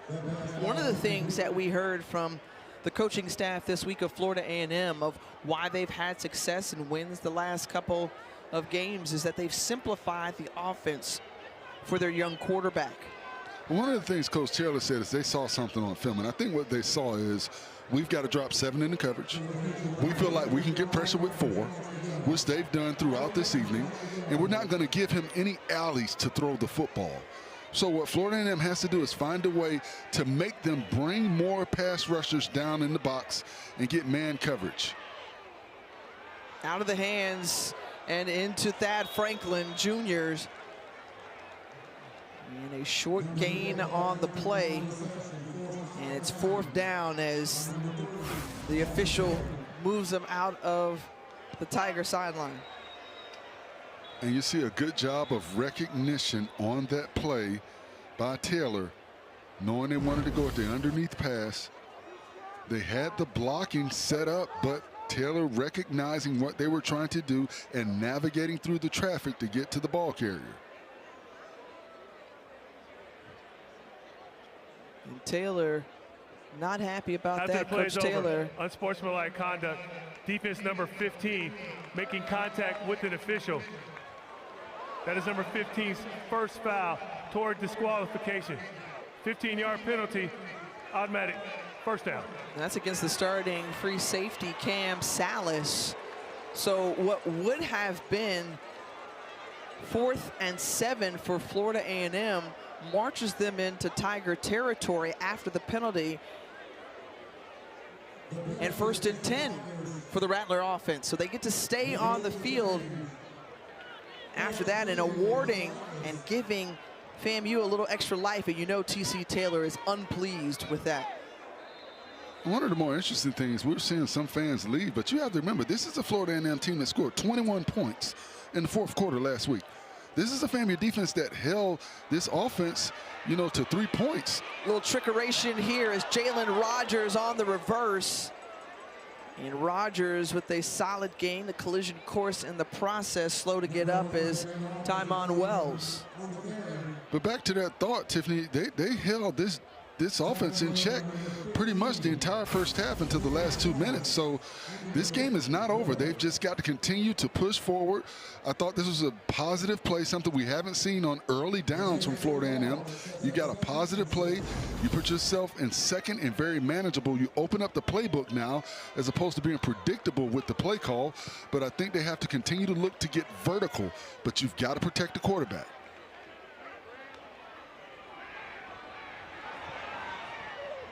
Gets it out, and that's Kanari Wilcher. Wilcher scampers out of bounds at about the 20-yard line. Maybe they'll spot it at the 19. And a red zone opportunity for Florida A&M. And there you go. You've got 6 pass rushers on that play. They try to stunt, but the offensive line did a good job of picking up all of those pass rushers. And then you allow your quarterback to get the ball to a playmaker in the open field. And you see what Wilcher is able to do.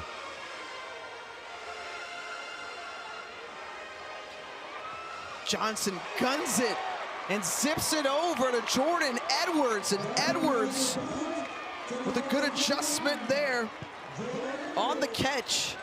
14-yard reception. And Florida A&M marching down, trying to trim this 3-score deficit. Haley, who was churning his legs with not much room to run, thanks to Ashton Taylor.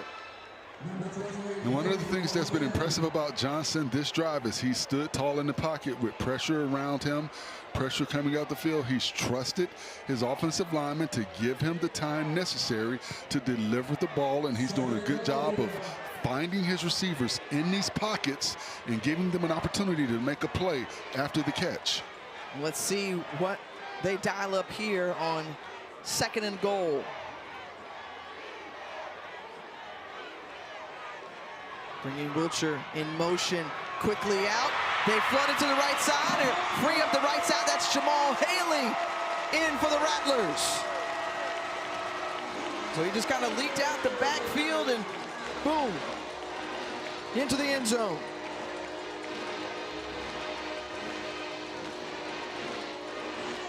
And again, very impressive with Johnson's poise on that play. The Rattlers not giving in. The extra point is up and through for Porto. So now they cut the lead to 14, 11 plays, 75 yards, just over 5 minutes for the Rattlers. And they're able to be successful on that offensive possession. It's 24-10 from Tally.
Johnson being patient in the pocket, sidestepping the defender right here, finding his receiver in the middle of the field, and a better job by Taylor getting yards after the catch. And here, Wilcher, you get into your speed guy on the outside.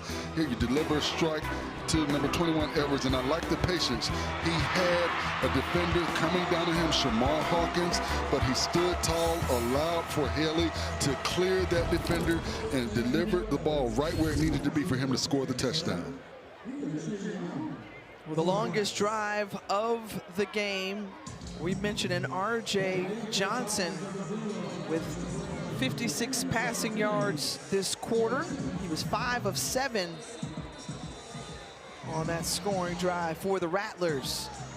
So let's see if they can build on that, as both of these teams trying to stay in the SWAC East Division race. Jackson State, the defending champs, out of the conference. Travis Terrell Jr. on the return, across the 25, little juke move, brought down beyond the 30.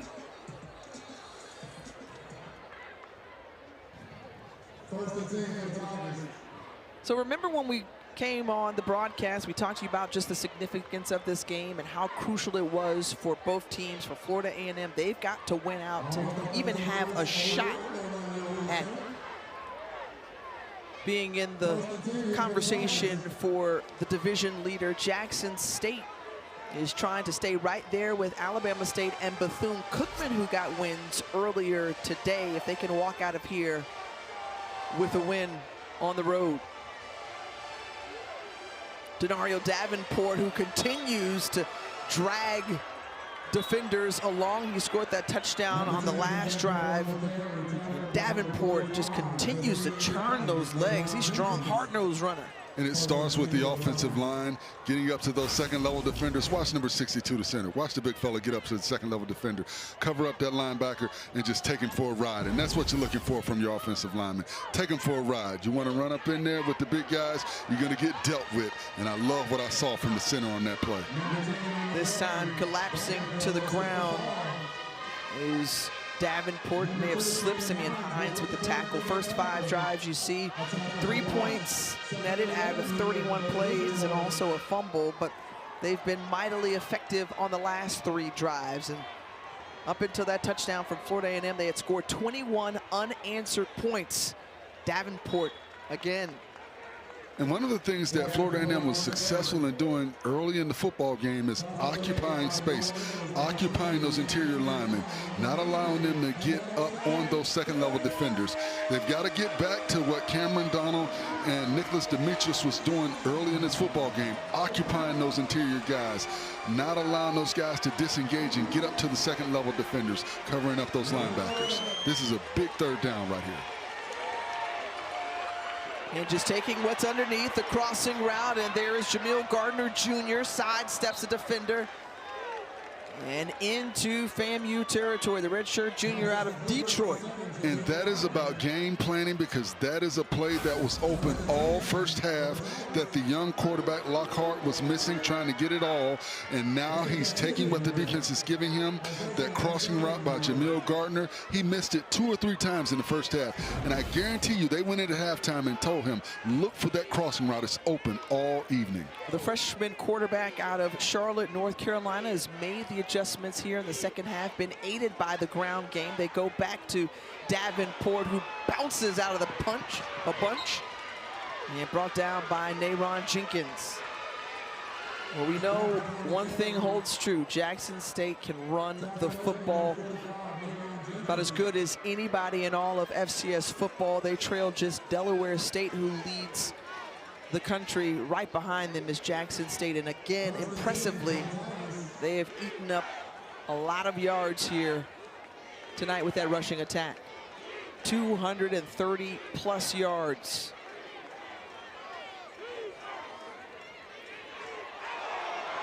A fumble, and who falls on top of it? The delay response from Lockhart. We saw a couple of green jerseys dive in as well. And they're going to try to sort this one out to see who comes up with it. And I think Lockhart holds on to it. And it looked like Florida A&M had an opportunity. You see the ball right there at the mesh point. He tries to pull it out late. And right there, number 18 had an opportunity to jump on that football. A good job by Lockhart being able to cover that up. Antonio Kamen had an opportunity to cover that up, but a better job by Lockhart being able to get control of that football. There's Cameron Donald making the tackle on Travis Terrell Jr. And you have to look at this as possibly 4-down territory for Coach T.C. Taylor and this Jackson State offense. They've been able to move the ball effectively running. I think they're going to continue to challenge that defensive front and try and run the ball right at them with Lockhart and with Miller. Lockhart's doing a good job of bouncing it to the outside when it's not anything there in the middle. And what excuse me, not Lockhart, but Davenport's doing a good job of bouncing it to the outside. And what I like is the patience that he's running with.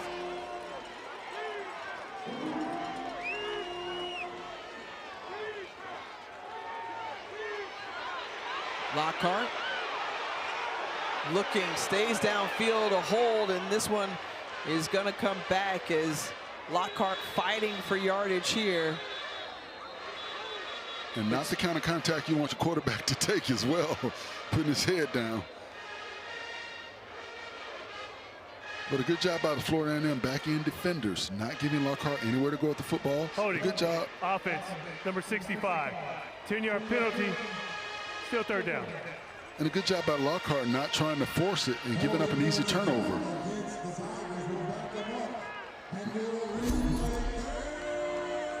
So now 3rd and 17, and again, ground and pound for T.C. Taylor's team, 251 yards and counting, their 5th game with 200+ yards.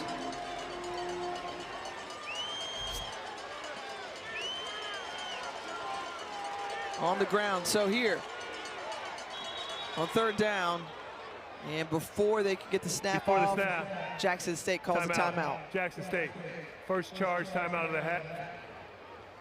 Their first of the half. Well, they opened up the season with a win against Hampton. Took the L on the road against Southern Miss. Jarrett Lockhart got his first career start against Tuskegee in the shutout of Golden Tigers, and then reeling off 3 straight over Southern, Alabama A&M, and that huge win in what has been the HBCU game of the year so far against Alabama State, and then losing to an FCS opponent for the first time in over a year last weekend against Grambling State in that Las Vegas Classic. And that was on the last-second kick as well, so it's not like they have not been in every football game outside of that Southern Miss, and they've won all those games. The thing that I'm looking for from Florida A&M right now is be weary of the wheel route. You know, they've got some backs that can get out of that backfield, some guys that have been forgotten about with those linebackers crashing downhill, so that's something to look for as well.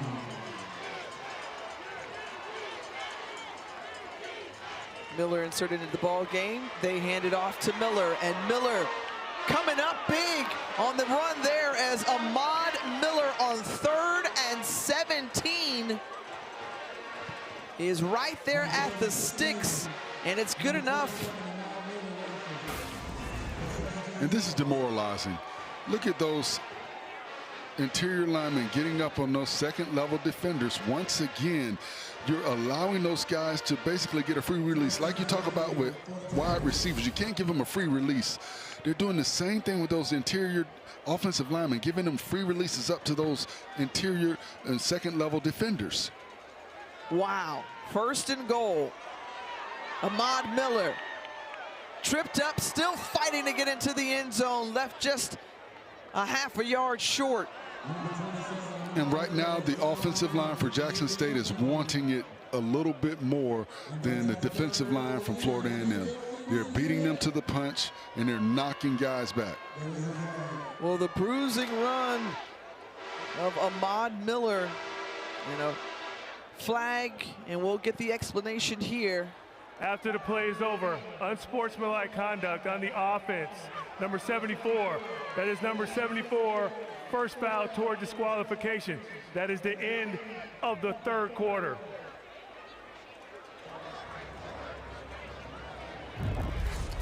And number 74, you know, you're a graduate, you're the leader on that offensive line. You've got to know better, you've got to do better. But this offensive line is setting the tone, they're knocking people back, and that's why Jackson State is up 24-10.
Quarter, Jackson State up by 2 scores over Florida A&M on the road. And another look at that personal foul penalty against the left guard, DeAndre Towns Blue.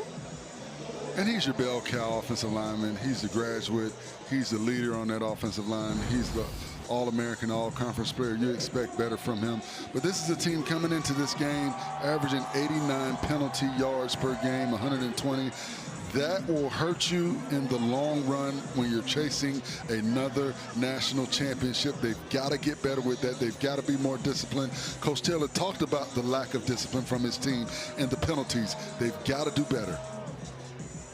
That's a great point if they want to make it back to the Cricket Celebration Bowl. 2nd and goal from the 16. The speedster, Travis Terrell, is met by Corey Collier Jr. And now 3rd and goal after that penalty a couple of plays ago. And how costly was that penalty? If they're able to get a stop here and put them in a position to attempt a field goal and possibly stop that as well, you're on the 1-yard line basically, and you get that costly penalty.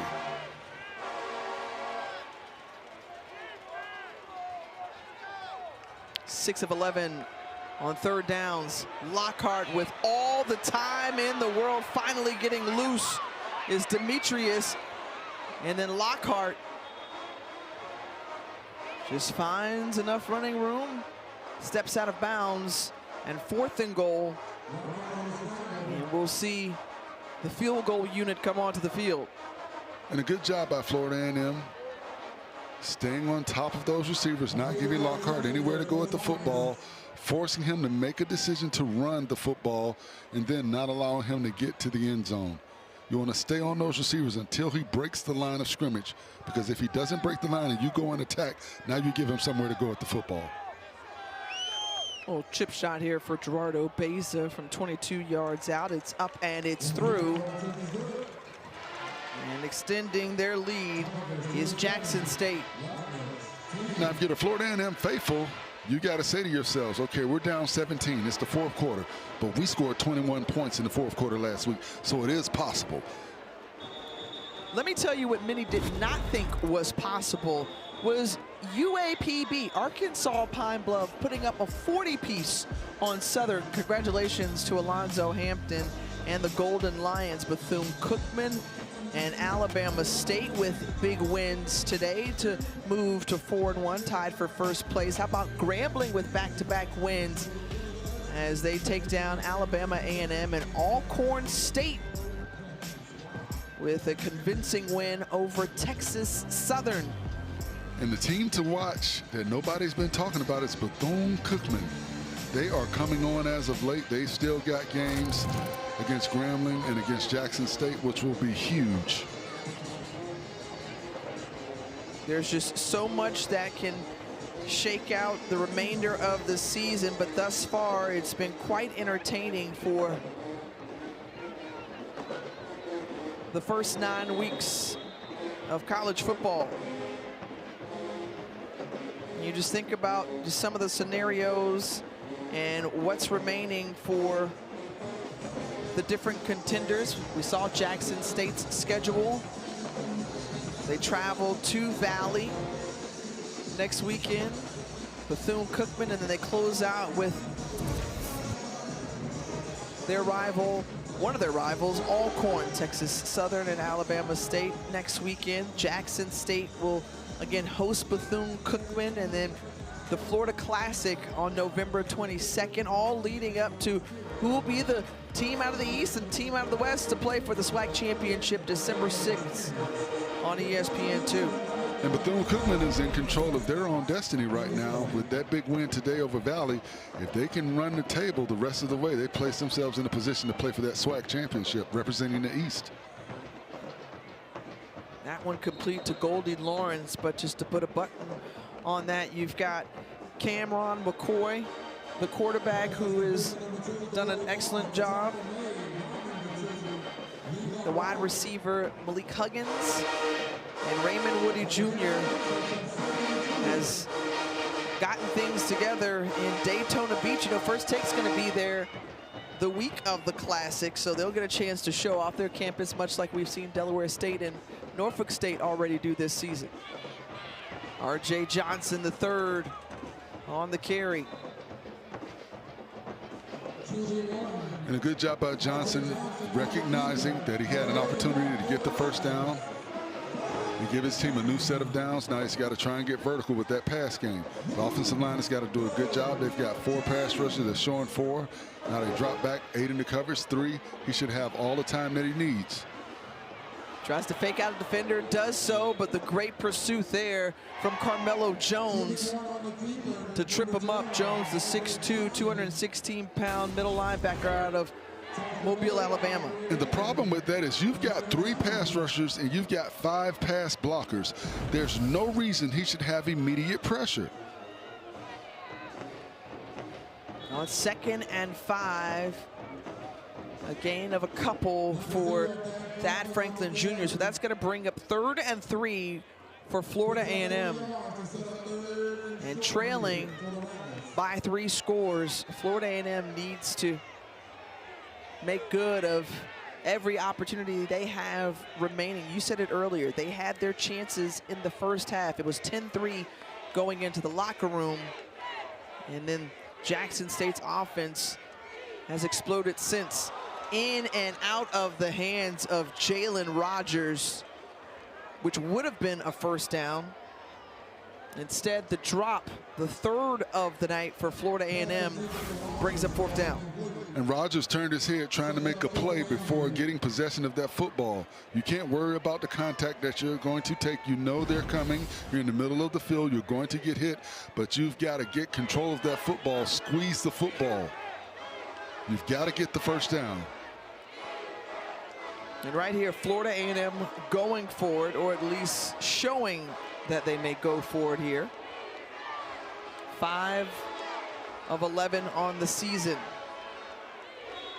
On fourth down. And before the snap, a timeout is taken by Jackson State. Before the snap, timeout, Jackson State.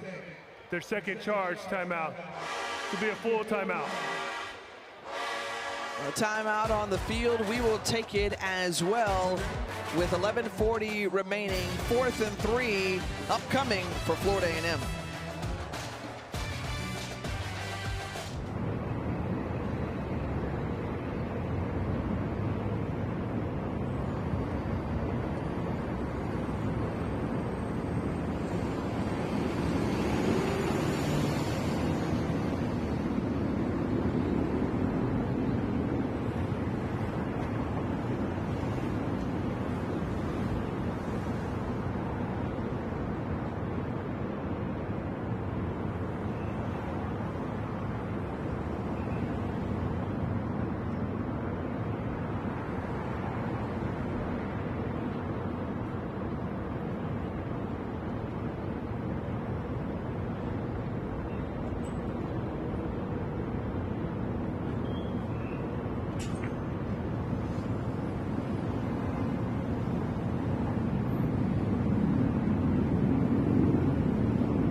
Important fourth down back here at Bragg, as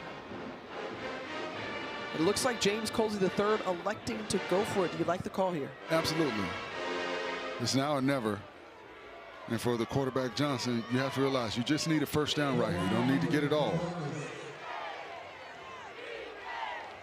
from their 44. Got to get to the 46-yard line, and the pass is incomplete. And the defense from Jackson State holds. And Terenzo Quinn, the D coordinator, who has done a magnificent job tonight and all season long, one of the stingiest defenses in the conference and country, holds up. Now, there's a clarification he likes to make. He calls his defense the dark side defense. Florida A&M has a defense that they've called in the past the dark cloud defense. What have you seen out of that dark side defense from Jackson State tonight? They've won that side of the football with the pressure that they've been able to get with 3 and 4 pass rushers, dropping 7 and 8 back into coverage, not giving the quarterback anywhere to go with the football. Florida A&M has done a poor job of protecting their quarterback, giving them time. When you've got 8 back defending the pass, when you've got 7 back defending the pass, you've got to allow your receivers to find a space to create an opening for the quarterback to throw the football. They just have not done that this evening. Meanwhile, they also just have not stopped Davenport, Ahmad Miller, this rushing attack as Nate Rippert already with the touchdown along the right side, and he's in! The Tigers wide receiver takes the jet sweep, and he's off, and nobody caught him. And it almost looked like Florida A&M was not prepared for that play. Watch when Rimbert gets the football. The defense just stops. You've got defenders over there, and they just stopped. And they were paused looking into the backfield. Nate Rimbert's second touchdown of the night.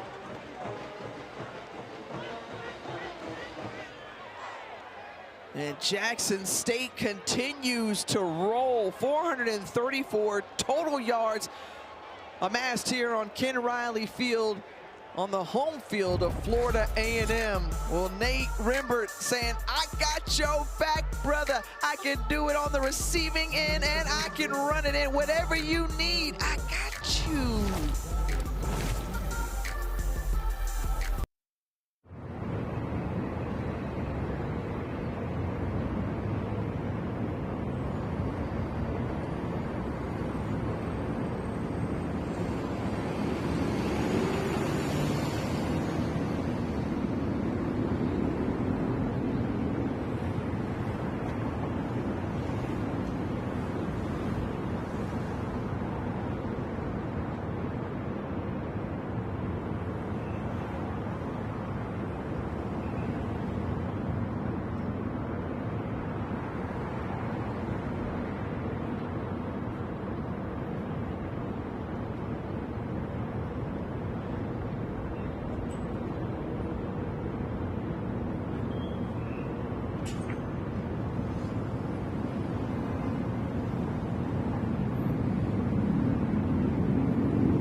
when you look at the jet sweep, the thing that stood out to me is you've got Jamil Sanders, number 8, the safety, coming up, and he's there to make the play. But watch, he just stops. He watches the back, and you saw what happened. I think what happened is the back put the ball behind his back. If we can run that back again, I think that Rembert took the ball and put it behind his back and faked out the defender on that play. I don't think I've ever seen that before.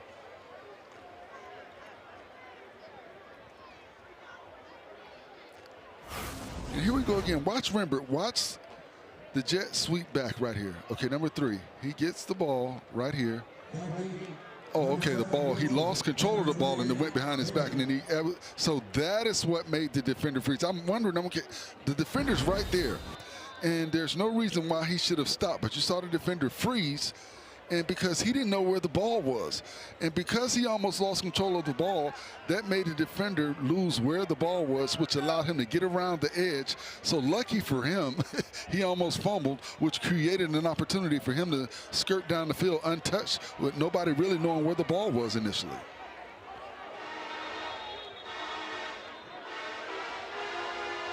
Fair caught by Jamal Haley. Okay, one more peek.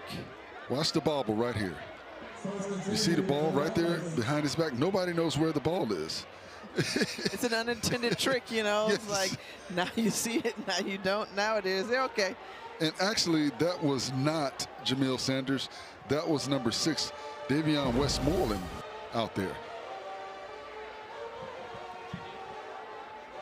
So for Florida A&M's defense, which has had trouble stopping the run, that has been the case tonight. 330 yards given up.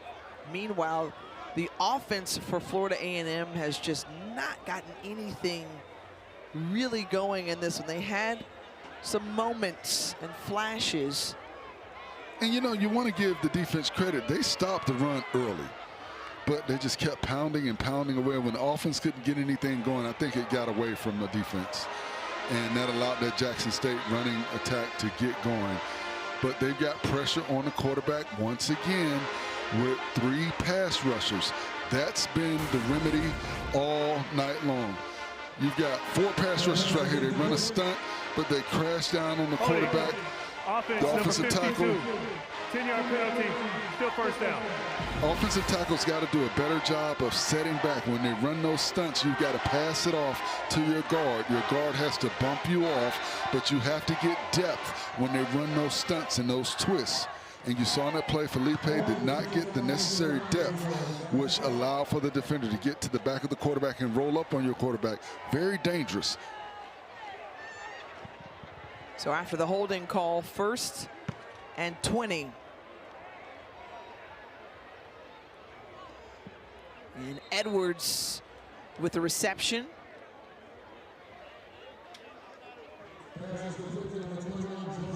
Well, you wondered how this Florida A&M team was going to come out.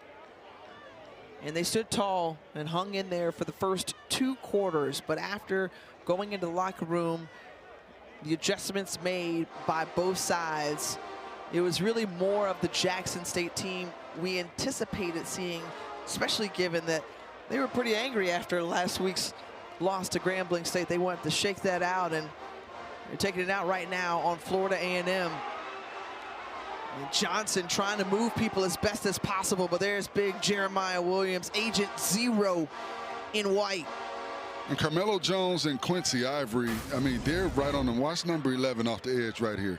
He beats the tackle to the outside, and then you've got Quincy Ivory coming from the opposite side. They're squeezing the quarterback. He can't step up in the pocket because the guards in the center are not sitting down and being stout at the point of attack, and the tackles are giving up the short corner, squeezing the quarterback in. And you see Coach Colsey frustrated right now because he knows his offensive line just has not done a good job of protecting their quarterback. That picture worth 1,000 words. Just the slight shake of the head from Colsey as play clock down to 3. The snap's off.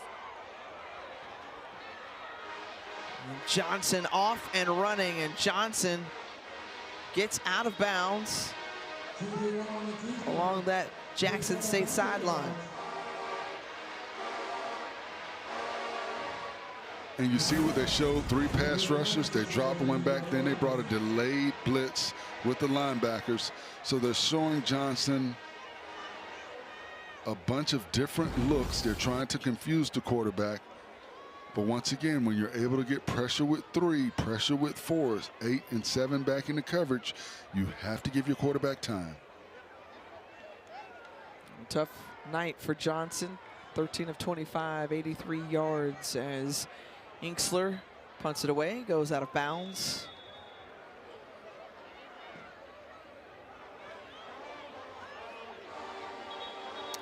And a flag on the field after the play is whistled dead. You've got some guys out there getting a little chippy, some frustrated Florida A&M players, and they're getting teased by some of the Jackson State players. So I expect that officials are trying to keep control of this football game. After the play is over, personal foul, unnecessary roughness on the kicking team, number 11. 15 yards, Jackson State, first down. Well, again, it was Jackson State who was up by a score coming out of the locker room, and then they just decided to explode on offense. The turnover here was critical, and what did they do? Just capitalized. Denario Davenport was barely touched going into the end zone.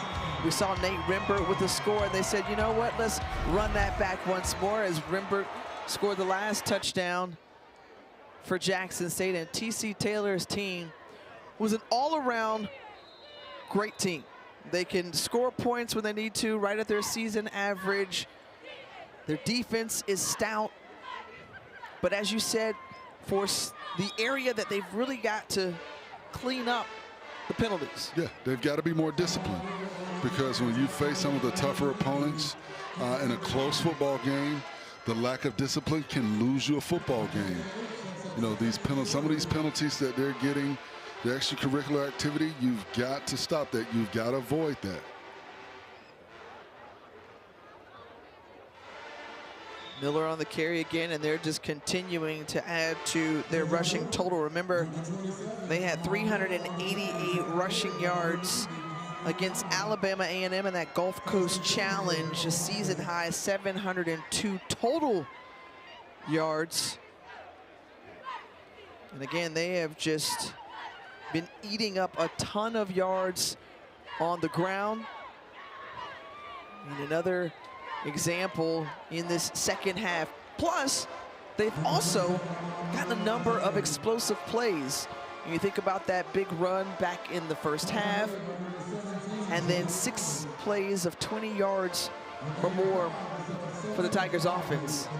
And I think the thing that's been most impressive to me is not just knocking guys off the ball, but their ability for their interior linemen to get up on those second-level defenders. Once again, I talk about it all the time. Second-level defenders are more athletic than the offensive linemen that are coming up to cover them up. But when you're an offensive lineman and you can get there and get work and get your body on top of those linebackers, not allowing them to float downhill, you create opportunities for your backs. That's something that the Jackson State interior linemen have done an excellent job of throughout this evening.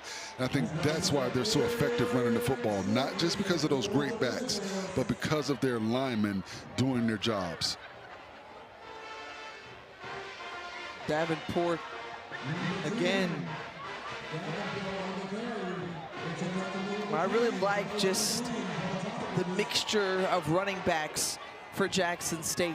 And if you look at the different running styles, you've got Terrell, who's a speed guy. Ahmad Miller kind of sits in the middle. You saw his little burst there, but he can also run between the tackles. Davenport knows how to pick up tough yards as well. But what I like about him is he doesn't stop moving those legs. Well, all of these backs are very tough. They show contact balance, so they get hit and bounce off of that contact and continue to fall forward. And they just look like they enjoy, you know, running the football and being effective for the offensive line. And as an offensive lineman, when you've got guys that run like these guys and run hard-nosed and run with contact balance, you enjoy going out and putting work in for them.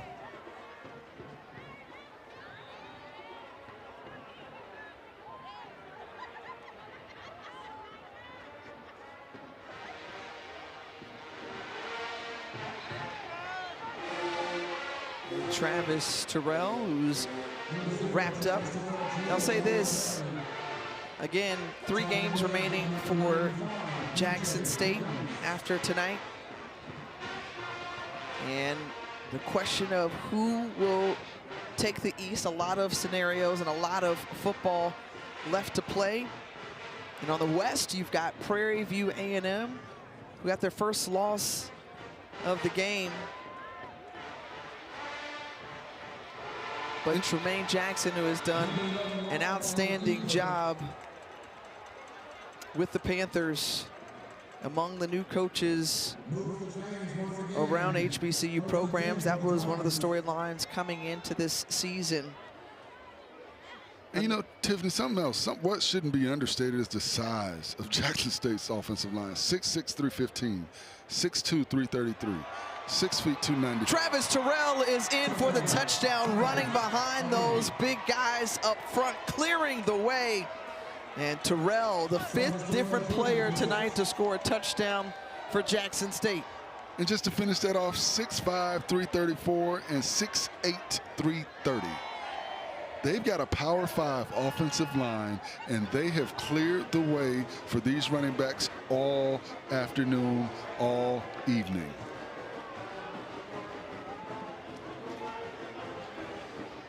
The score continuing to run up here in Tallahassee, 41-10 for Florida, or for Jackson State. And you see once again that powerful offensive line opening holes, and you see the backs, Terrell on that play, like the other backs that we've seen all evening, go in basically untouched.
before tonight's game, senior night here, Nicholas Demetrius, Latari Kensler, Nayron Jenkins, and Brian Norris Jr. are playing their final game in Bragg.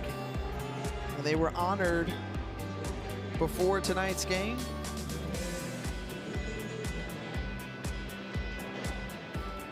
And what a challenging season it's been for the Rattlers, but certainly the dedication that these young men have provided to this program, greatly appreciated and never forgotten.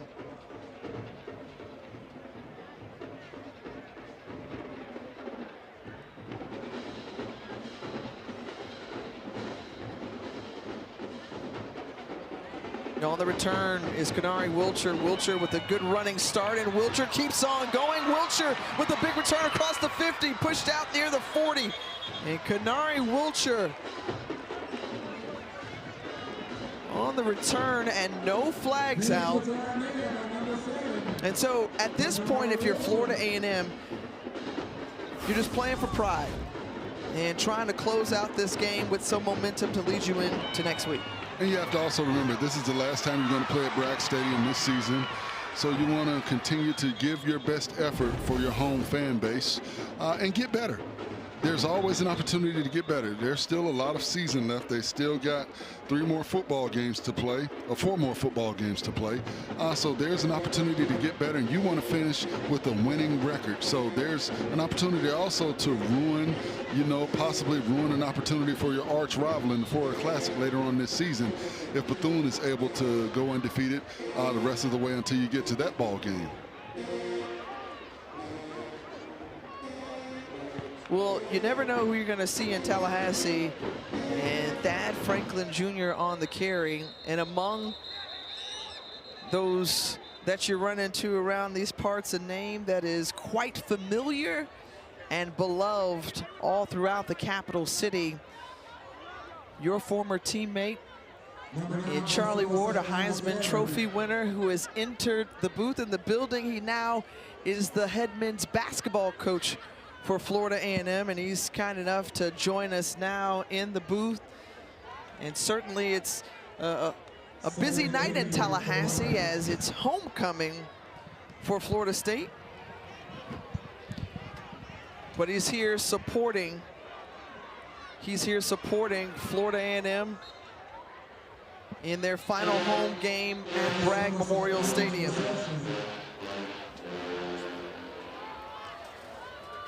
And here's the thing, Forrest, I should probably ask you this question because you know this dude better than most. You used to protect him up front. Absolutely. So like, let me step out of the way and let you have your moment with your former teammate. Charlie, welcome to the booth. Thank you. I appreciate you guys having me up here. I was running around trying to find you, but grateful that I got a chance to see you.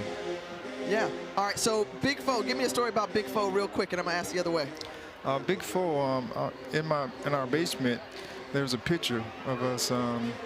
We were playing against Georgia Tech, and there's a guy to my left, big dude, and his name was Big Foe. So I was grateful for Big Foe because he was on the left side and he was big.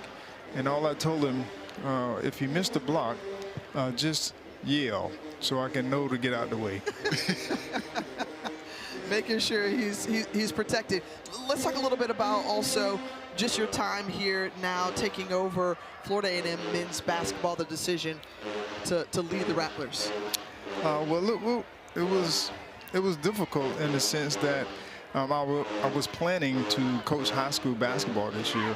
But God opened his door for me. At the time, A.D. Suggs gave me an opportunity to come back to Florida A&M, which I grew up here.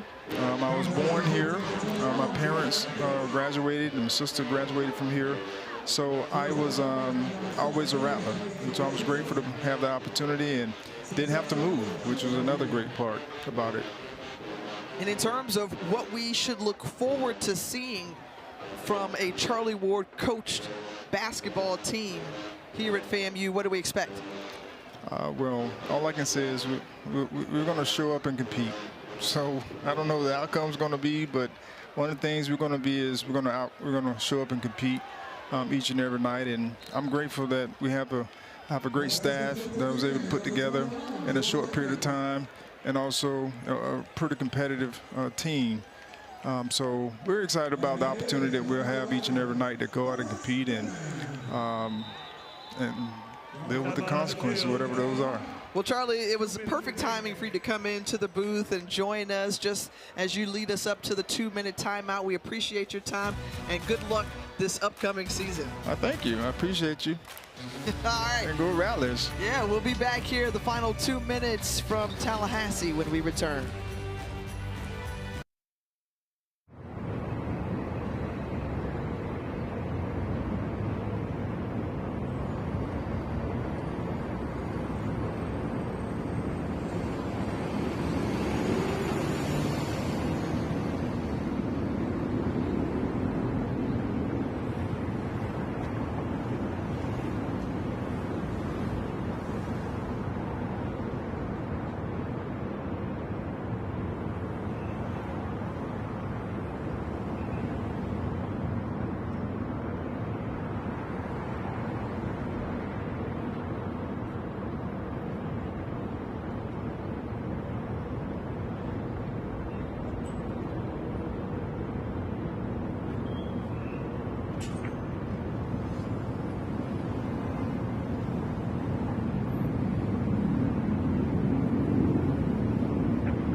Absolutely, and for Jackson State, you just have to continue to develop your young quarterback, Lockhart. You've got the rushing attack that will allow him to get better and better and better. And as he continues to get better and recognize what the defense is showing him, this offense becomes that much more unstoppable. Well, now a three-way tie atop the SWAC East after Week 10. Jackson State, Alabama State, Bethune-Cookman, all at 4-1 in the conference.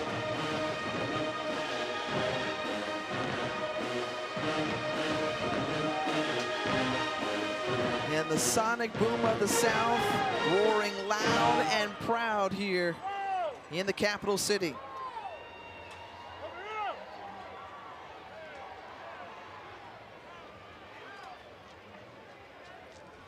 Jackson State will prepare to sing the alma mater as there's a look at the SWAC East standings that we were just mentioning. So Florida A&M drops to 2-2, but that three-way tie, and very interesting for the closing weeks of the conference and college football season.